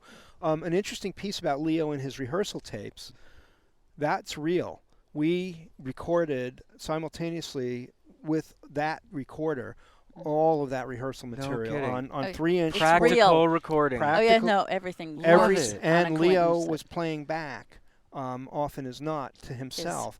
I mean, that was a whole coordination thing. We spent hours in Leo's trailer. Just the timing of it all. The timing of it, wow. It was a real thing, and it was an actor thing, and it was a director thing. It was Leo, myself, and Quentin, just doing all that. And going back, we had to do it a couple times because he wanted to change some of the lines. Mm-hmm. So when that's happening, and Leo is primarily he is radioed in the pool. Okay. He had to be for that shot where he's the still giant talking crane and shot. he That's go right. back up over the house. That's right. It was a cool shot. And, beautiful shot. Yeah, but it was I real. also I want to talk to Radio Boom. This whole conversation that gets thrown at me. Please do. Can I break with Give it to me. Give it to me. Give it to I them. get asked this question: is it radio or is it boom? Yep. Guys, ladies, doesn't matter. These are hammers and nails. Yep. I can do a setup that's got 15 microphones in it, and if you feel 15 microphones when you see the scene, I've blown it. Yes. It's what it is to take me to the actor and the character. So I'm in a mix all the time, and I'm not just capturing discrete elements for the sake of goodwill. I am blending things, and if I had to stop and think during a take, all of that, it would be too late. That's the fluency I'm talking about. Yeah. Sometimes a single mic on a stick over the actor is the superb approach to doing a thing. What is not good is having an ideology of approach. Yeah. I do not come from the place. I grew up through sound perspective being a stylistic approach. I was really fortunate to do a Robert Altman movie in 1987 before we were all in nonlinear file-based stuff to kind of get your mind blown about applying that. And with a director who absolutely abhorred the notion of perspective sound and would be very violently angry if that was a premise for something because he didn't care. Though it was on that one. He Yeah, right. wanted the information that the actors were creating as the dominant priority, because that's part of his writing process, and you respect that. When you come to a director's house, you're a guest in his house or her house, and you do not preempt that with your notion of the only one way to do sound. So I don't come with this idea that perspective is the only way or that, Robert Altman's the only way. I come with what is telling the story and communicating the characters best. I deeply investigate the director's, preferences, and I don't assume a prior project with the same director is going to dictate the same preferences on a subsequent project. Very good. Everything is tied to the customization of handmade work, which is what a movie is. It's a group of artists coming together to create a performance and a reality. So I cannot answer, do you do it radio? It's going to be a variation of all of that my training, my mind, what I hear in my head is staying close to that actor. And I also have variations of that, of deep variations. For example, look, we can do a shot with a 100 millimeter lens, a 50 millimeter lens, and a 25 millimeter lens, and they could all have the same shot scale, a waist up single, if you will, at different distances for the lens. Right. But each one of those lenses is telling us something different. Right. It's the same shot size. What's different? They're different. And they're different in ways that are about character and revelation and where we are, and they have different feels and they mean different things. I think the same is true with microphones and microphone placements. It's not an exact analogy, but I am looking at moving spatial relationships and perspective in context to the scene.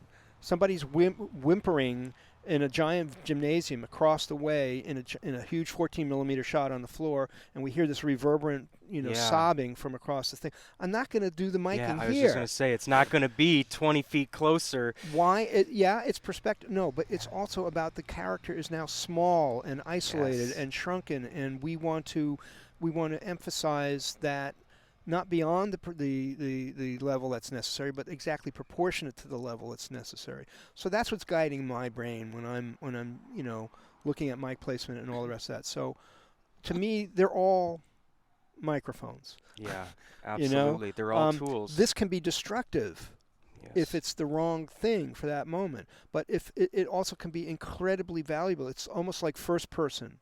It's internal. This close miking has a kind of, like you're inside the mind of a character more. It's a subtlety loss on a lot of us in certain kinds of production because the people we're with and even ourselves may not be thinking around that. But that's where I come from. Yeah. So it's I hope one of the sad things about working on shows these days, I have noticed, and non-Quentin shows, is that you're spending your time not having been invited to prep and not knowing people. You're in the spending so much dark. of your energy figuring out what the shot is that you don't even get to think about the art of it. You're Exactly. you're You're just trying to rushing. get it to happen, Catching up. which You know. is very sad. While everybody says, yes, sound is important to me, they don't know how to Act upon demonstrate that, that yeah. with the sound department. So everybody's going to have to speak up, get confident, and be the person you want to be.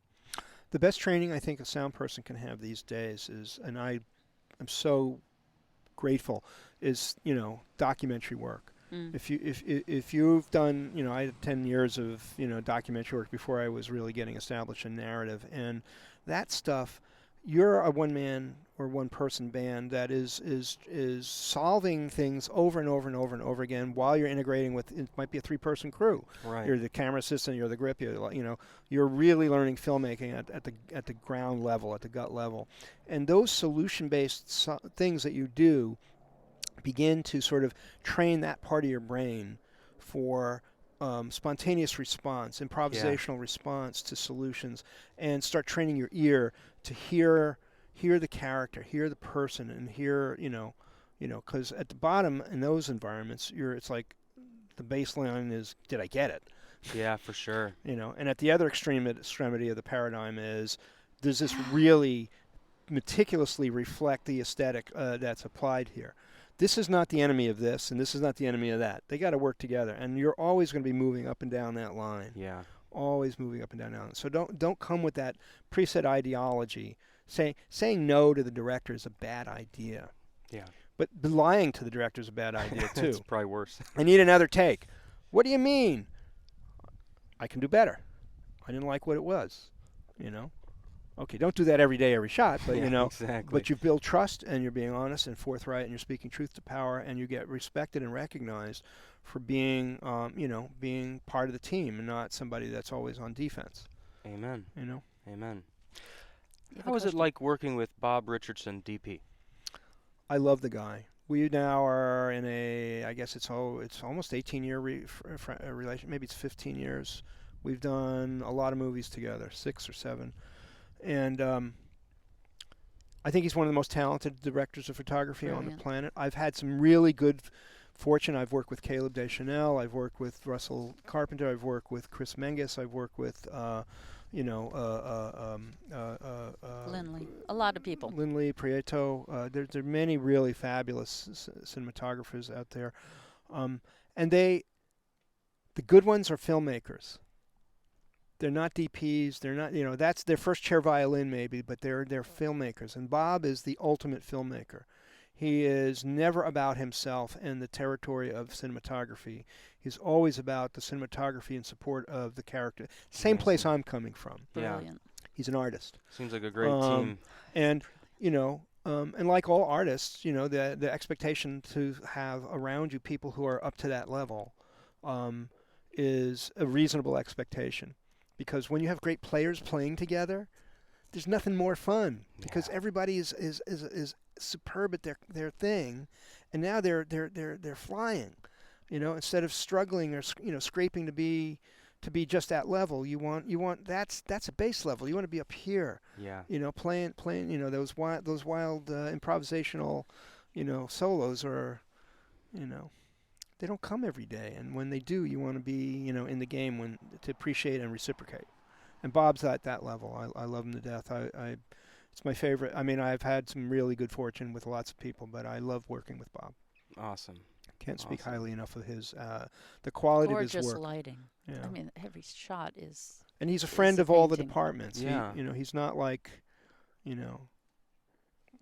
a filmmaker. That's I'll say that. Filmmaker. And he's a highly specialized personality as well. That's excellent. You have more. Well, actually, I want to circle around and see if we have any more listener questions. I'm People still out there? tapping out. How are we doing? Anything there? People are still out there, but no questions. That's some, okay. Some really cool If you guys have any comments more about questions? the speedo rig and stuff like that. Yep. Go ahead. Speaking of documentary,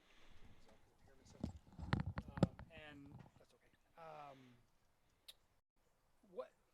what elements, if any, do you capture specifically in addition to dialogue to help convey It's a great question. the theme or the message or just the environment of the scene? I'm going to answer that in a broad stroke. Everything I can. Everything I can, because it all has potential functionality, up to and including. I think back to Django. I mean, I was regularly running an entire separate set of 5.1 with the DPA 5000 series microphone on a separate recorder at the same time code chain to capture, particularly when we're dealing with horses and crowds and groups and all that stuff, because that's the stuff Post really loves to get as real stuff in the field. They hate having to, hate is a big word, but there's a strong preference in that part of our community to get real stuff from the situation rather than having to reconstruct it or invent it after the fact. They're very talented. There are people very great at doing that, but if you've got 500 extras on the set, or if there's 50 horses running, or if you've got, so I will go and try and set up sessions to do signature portfolio of hero cars, specific props, for example, boots with spurs, or belts or gun belts, or a particular kind of wardrobe or shoe, or if there's something that reveals itself to be a significant potential story element through sound, I will go for that. I will go and try. I will even sometimes do isolated, discrete tracks. If we're in a sync situation, there's not time for me to get access, I might do an emphasis track just to capture a particular thing. A court reporter, for example, in a big shot, which is moving around, but the court reporter is doing, and you see the person far and near. That film, that Altman film, was a court drama, and we did that a lot. Yes, it was. Environments as well, wind. We far less these days do people go and get presence and room tone, because a lot of the post community has migrated to constructing that by the spaces in between takes as a more accurate and better process than getting a 4 p.m. room tone of a scene that you shot at 10 a.m. when the traffic is different and the camera's aimed in a different way. So, but I'm open to the obvious, and I try and keep my creative antenna up to see what is happening, to see if there's something that's worth capturing for that use, and then I communicate that. I don't just bury it in a thing. I'll check in with my friends in post, the editing room at the front end, and the sound team after, if I know who they are and I can access them. Tom and I are the front lines on that, just because we're on the set, or we see, we're closer to wardrobe and props. Right, they're setting up something over here, but there's a thing that can over here. Okay, guys, go over there. Let's go grab this while they're doing that, and it's not in the mics. Yeah. So, Mark, it looks like you didn't address the frequencies in a crowded area by Mr. Kurabayev. If you can briefly fill us in. Yes, let me come back to that. I participated 2 years ago, actually, in a conference with about 30 parties, 30 different people, manufacturers, union people from the lighting union, from Broadway, from us, on this conversation, because we're in an era. This is a very challenging era for this, because enormous proliferation of wireless technology is emerging on the set departmentally, at the very same time that we're having an enormous contraction of bandwidth available to us to use, and very gray and inconsistent legalities that are happening governmentally. So, for me, the real answer is, and we discussed this at that meeting and it still hasn't emerged, is establishing an industry-recognized protocol for frequency coordination in pre-production. The way they would have a workflow conversation, which some shows still don't do, and I'm like, guys, can we all talk and have us on the same page?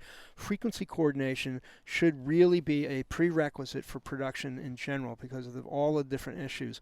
A lot of, on the sound side, we're probably more knowledgeable about what we're using and how we're using it, and are more likely to be licensed in it and to understand the propagation technology of antenna and frequency interaction and intermodulation. All of that is in our realm. But there are other departments now. DMX for lighting, there's Teradek, and camera is transmitting, and there's streaming, and there's this huge proliferation of technologies that the other departments are not knowledgeable about the tools that they're using. Right.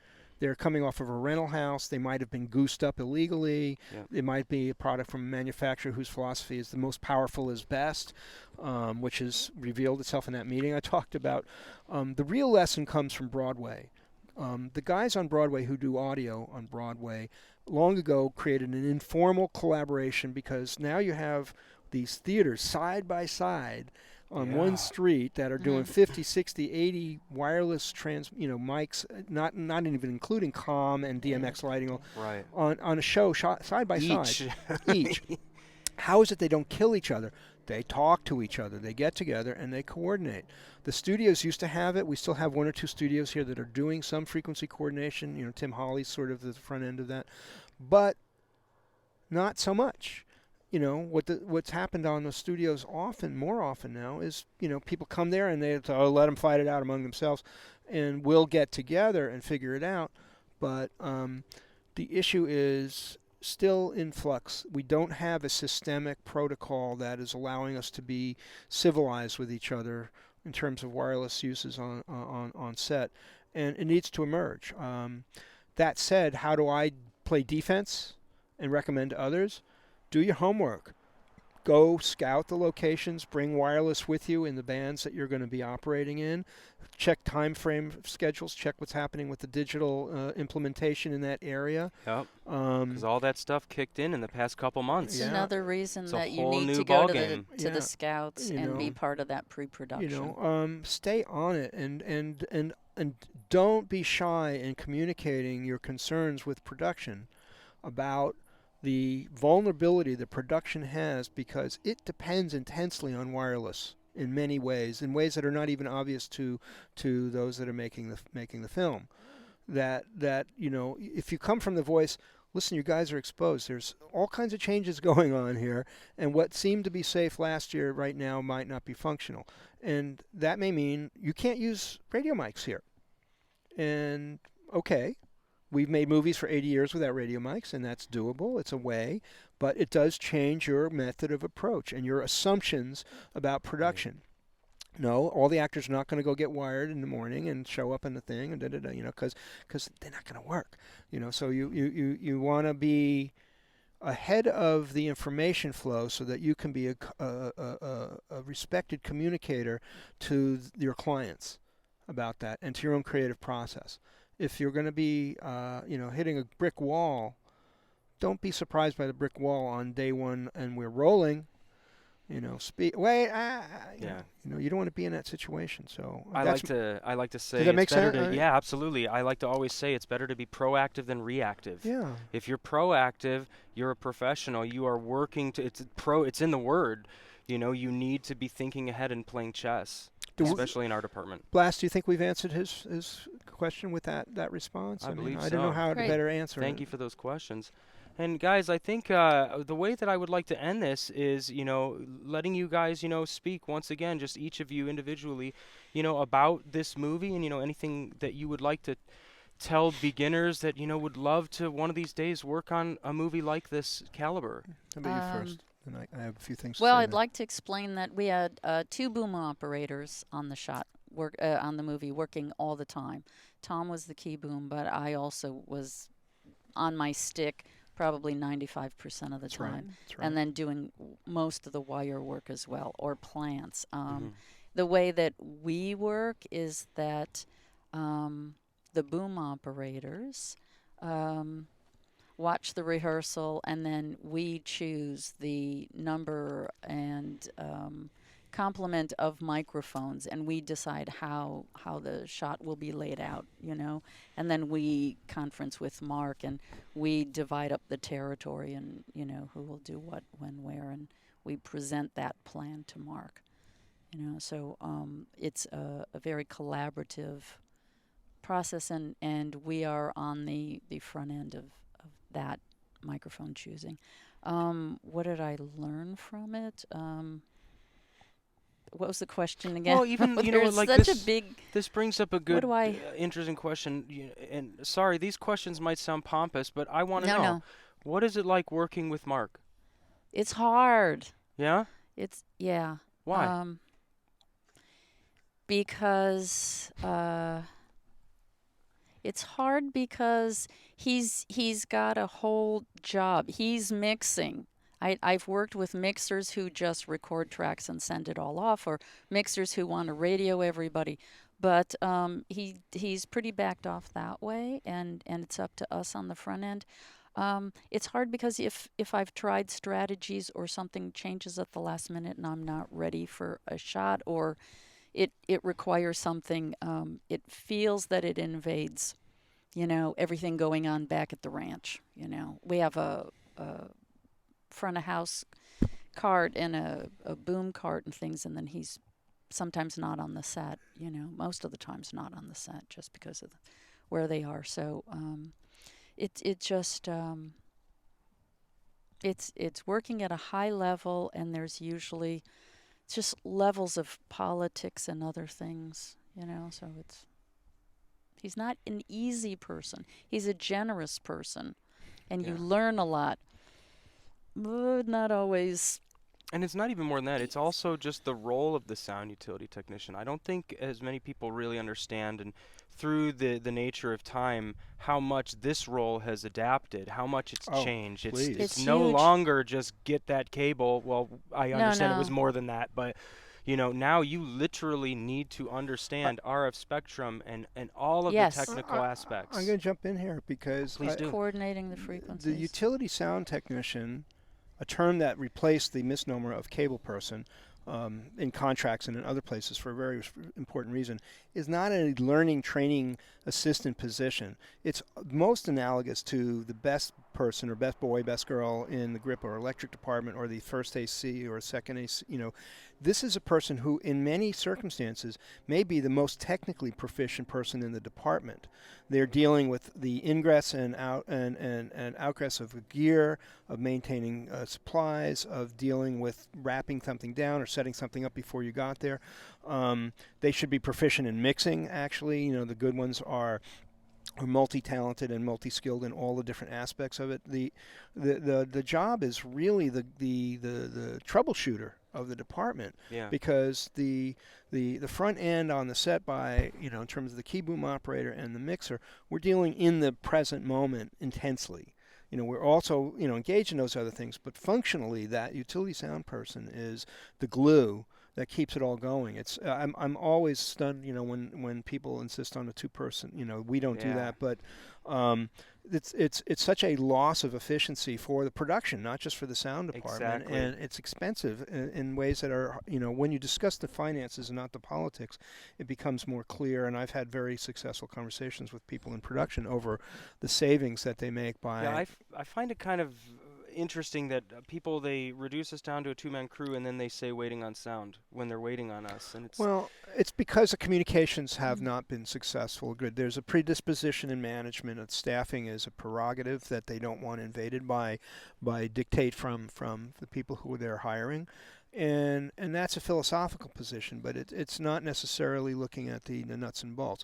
If you're doing a $200 million movie and you're doing $2,000, $3,000 a minute, and you're waiting because somebody is on the set and somebody is at the panel and somebody else wants something that is new or different, or there's stuff to be covered, the 3 minutes you lost twice that week is 6 minutes at $2,500 a minute. Yeah. Versus the cost of the person. So now what have we spent? We spent $15,000 in that 6 minutes of downtime for somebody whose salary that week would have been one of those minutes or less. Yeah. So the nuts and bolts money of it is nuts. And you take it into lower threshold budgets, where it's $500, $600, $700 a minute. The same logic applies. So it's a disconnect, but part of it is how we have communicated. I think a lot of mixers are defensive. They feel if they press that issue, they're going to be seen as a troublemaker. They're trying to spend more money, whereas it's against their own interest financially. They don't make a penny by that additional staffing. They're solving problems for production. So it's a conversation that we need to be better at collectively. But you had another question there I wanted to kind of dig into. It was about go back up a little bit. Which one were you referring to? The one just before Patrushka was answering on the utility person, but Talking about more about like the relationship between the two. Sorry, I got a little lost. Me too. That's why. Yeah, here, feel free. We're gonna bring out the notes, everyone. I was down here, like a lot of people were asking questions about Tarantino. I've been jumping all over the place, to be honest. That might even just one I threw out.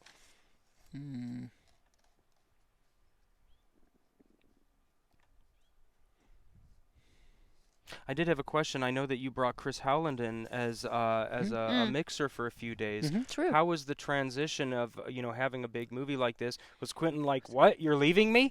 He was prepared. He was did not. prepared. People don't like surprises, so I engaged. First of all, I had to leave first. I had to go to Finland actually for a conference, and so Quentin was. I was in a conversation. I don't do that through intermediaries.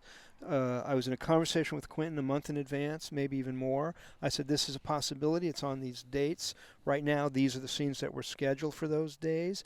But I wanted to, be in a conversation about this. I won't leave if it's going to be an absolutely imperative, because people have abandonment issues in the movie business. Don't Yeah, kid they yourself. do. And Quentin certainly does. Is reasonable to have them.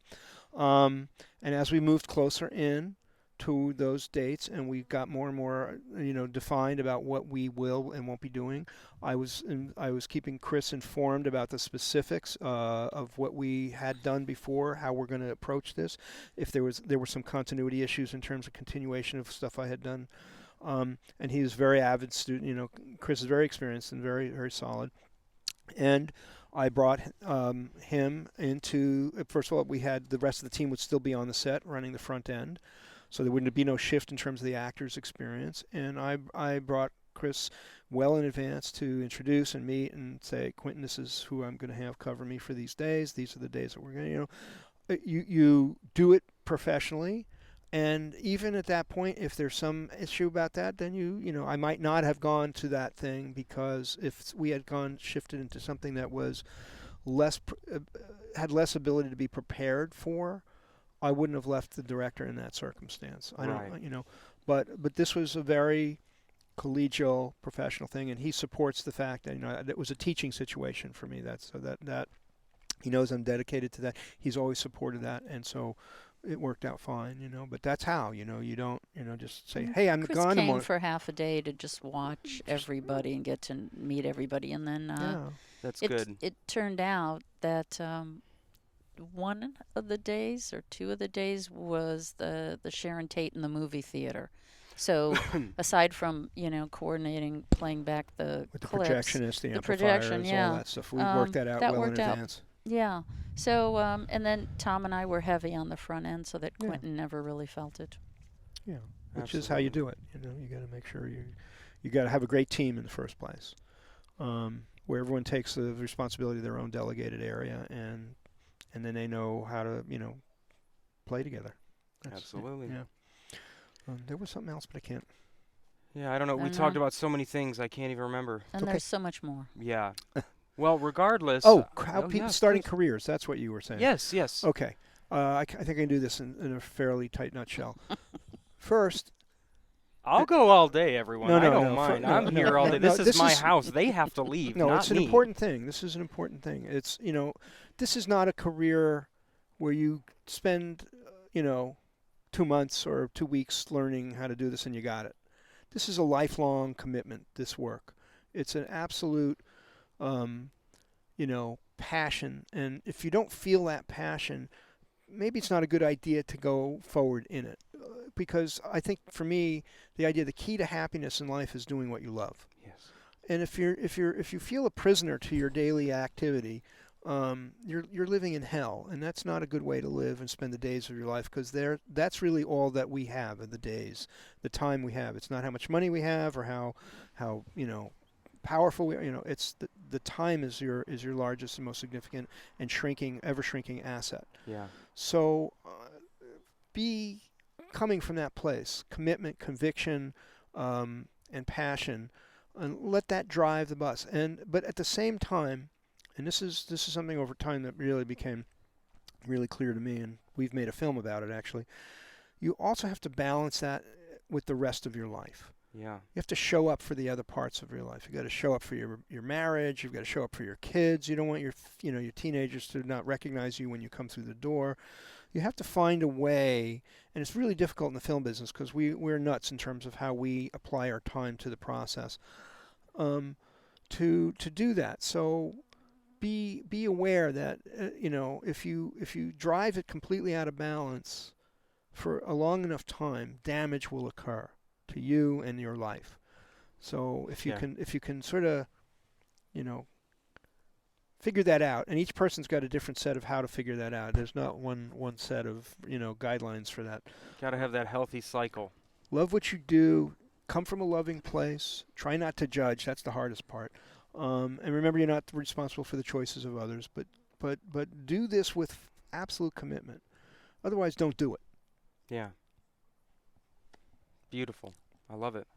That's honestly one of the reasons why I started Video Mantis, is because, like we were talking about earlier, there's a lack of education. There's a lot of education about how to hit the red button and how to move the fader.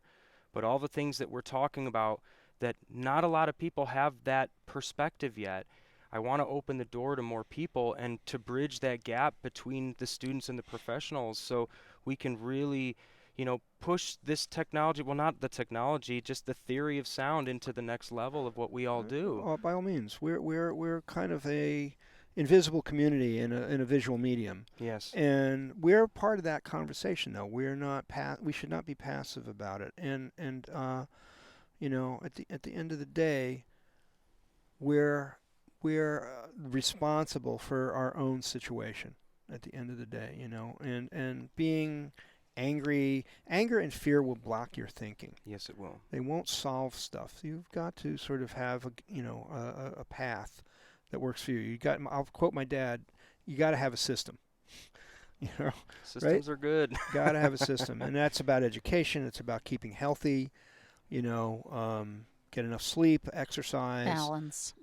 Balance, eat well, they all seem like little things, but they're not. They're you want to be for the long haul. Yeah. You want to look back and say, I don't have any regrets, and I'm really delighted that I had the opportunity to do X, Y, and Z, and did it, and I didn't just sit on my hands. If your kids see you doing anything except the thing you want to do, that's a kind of damage, that your kids are witnessing you shutting down your dreams and your life. Yeah. And they model on that. So, you got to do that and still got to show up. Absolutely. Guys, thank you so much for showing up today welcome. and helping me with this. Everyone, this has been a Mantis Discussion. If you guys don't know a lot about the idea of Mantis Discussions, I was told a long time ago that in order to be a professional, you need 10,000 hours in any given profession to begin. The problem is students, they don't have the opportunity to get that type of professionalism and that education on set. So my goal is to create these free educational resources where it's long-winded format, just like this. We're sitting here talking for an hour to 2 hours of time to break it down, because maybe you don't have the opportunity to be on the next Quentin Tarantino set. At least you get to learn about the opportunities and see how we work and how we break things down. So I truly appreciate you guys. One last thing. Thank you. Yes. Don't let anyone. I think my battery's dying or something. Oh, it might be. Oh, yeah. Talk fast. Hold up a second. We're going to plug in this because we got a little bit of a. There we go. We're good. Our battery died in our IFB. Yeah, it slowly started distorting. That's for 40 us. years of knowing what you're hearing. Yep. 9-volt batteries down to 7.2. This is really key. Don't let anyone else tell you what you should do with your life. Don't, what anyone else is telling you, even with good intentions, is about what they think is right for you. You have to be the arbiter of that. What is it that they want you to do so they'll be happy is not a good process. You have to follow your inner gut, your inner voice. Trust your own impulses towards the things that make sense for you. If you let others take over that piece of you, you're basically surrendered your identity and your personality and your life to others who are not living your life. So, and it will be people who love you. So just make sure that you give yourself that sort of confidence, self-respect, and self-love. And if you do that, you will progress in any endeavor that you have. The idea that you can't get in the movie business, it's who you know, and it's all nonsense. 90% of the people I know in the movie business didn't know anybody and got in the movie business because they were so passionate and nutso for wanting to do that nothing would stop them. And that's the energy that you apply to this. If you're starting early in your sound career as a practitioner, your responsibility number one is get good at your craft. So because with craft you can rise to art. You need that craft underneath it, but you can't skip that step. There are no shortcuts. Yeah. None. Absolutely. Have personal integrity. Absolutely. Yeah. A special thank you to our sponsors, K-Tech and Ursa Straps. We appreciate everything you guys do. And if you guys would like to see more of these, please help support Video Mantis. We have our videomantis.com school that we just launched, and we have a few courses on RF Mic Clinic as well as the Boom Right Masterclass with Ken Strain. It's just these types of courses that we're creating are the things that are going to catapult you into your future. Instead of walking around aimlessly on set, I'm trying to get with the mentors of this industry that have truly shaped the way that movies are heard, and to capture their knowledge and to share it with you guys so we can truly just increase the overall knowledge and love of sound. So I appreciate you. Please check out our courses on videomantis.com, and please stay tuned for more Mantis discussions in the near future. We'll see you on the next one. Take care. Thanks. Bye, Invite guys. us back. Thank you. Anytime. Thank you, guys. So we didn't get to it, and we don't need to.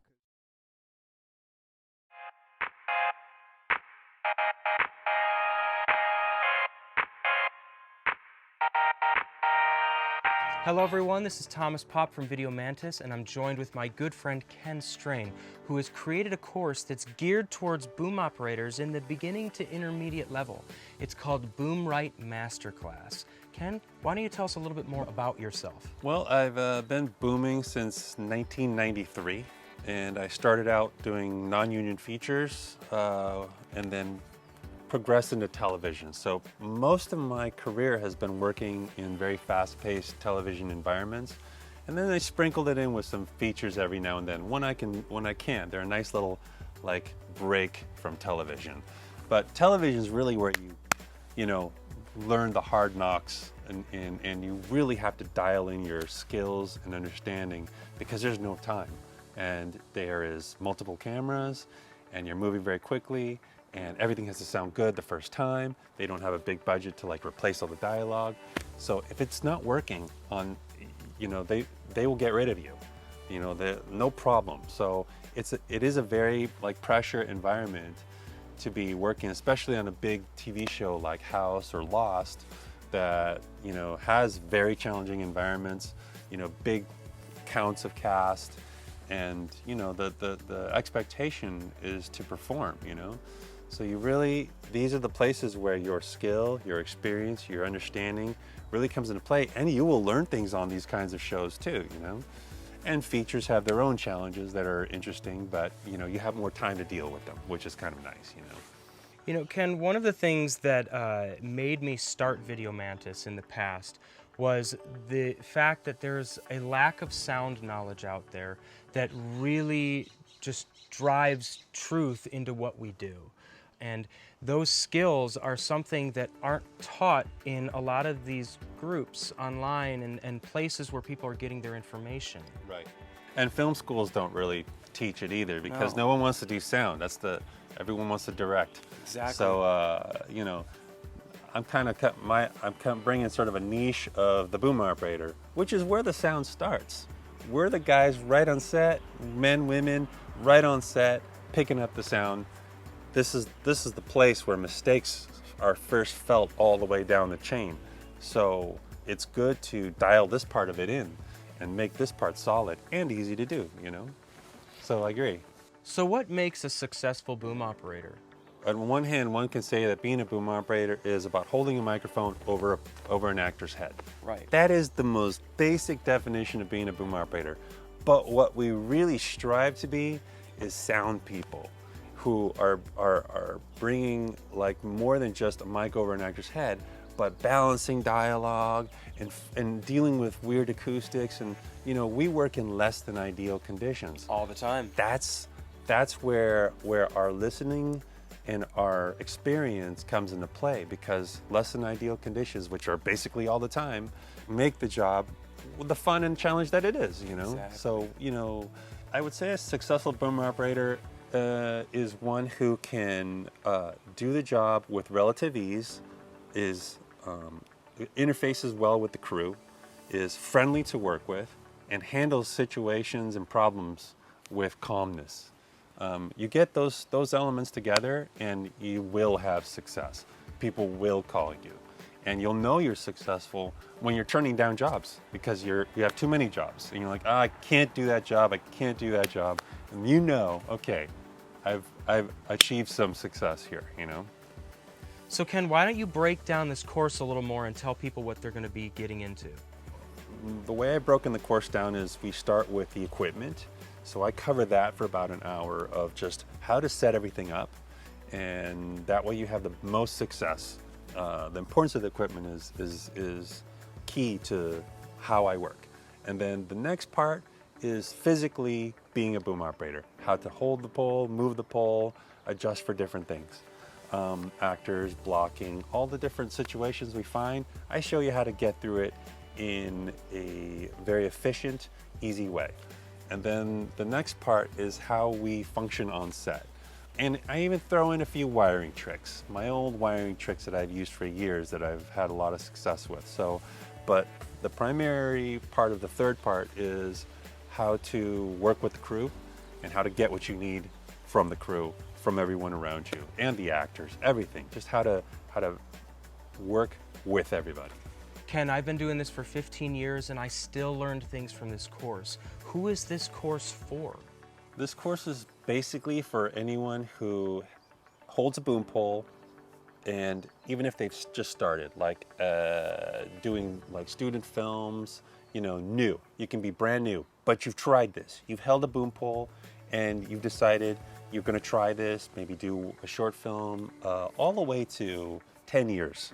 So from student film beginning to 10 years experience, that's for you. Because you're gonna learn so much in those first 10 years, and I can bring that learning curve right back down to your first year. Everyone, this course is a game changer. If you're a boom operator, not taking this course versus taking this course is literally going to catapult you into the future. You're going to eliminate years of confusion and troublesome times and sore shoulders when you could just be learning how to boom right. This is Thomas Pop from Video Mantis. I'm here with Ken Strain. We'll see you on the inside.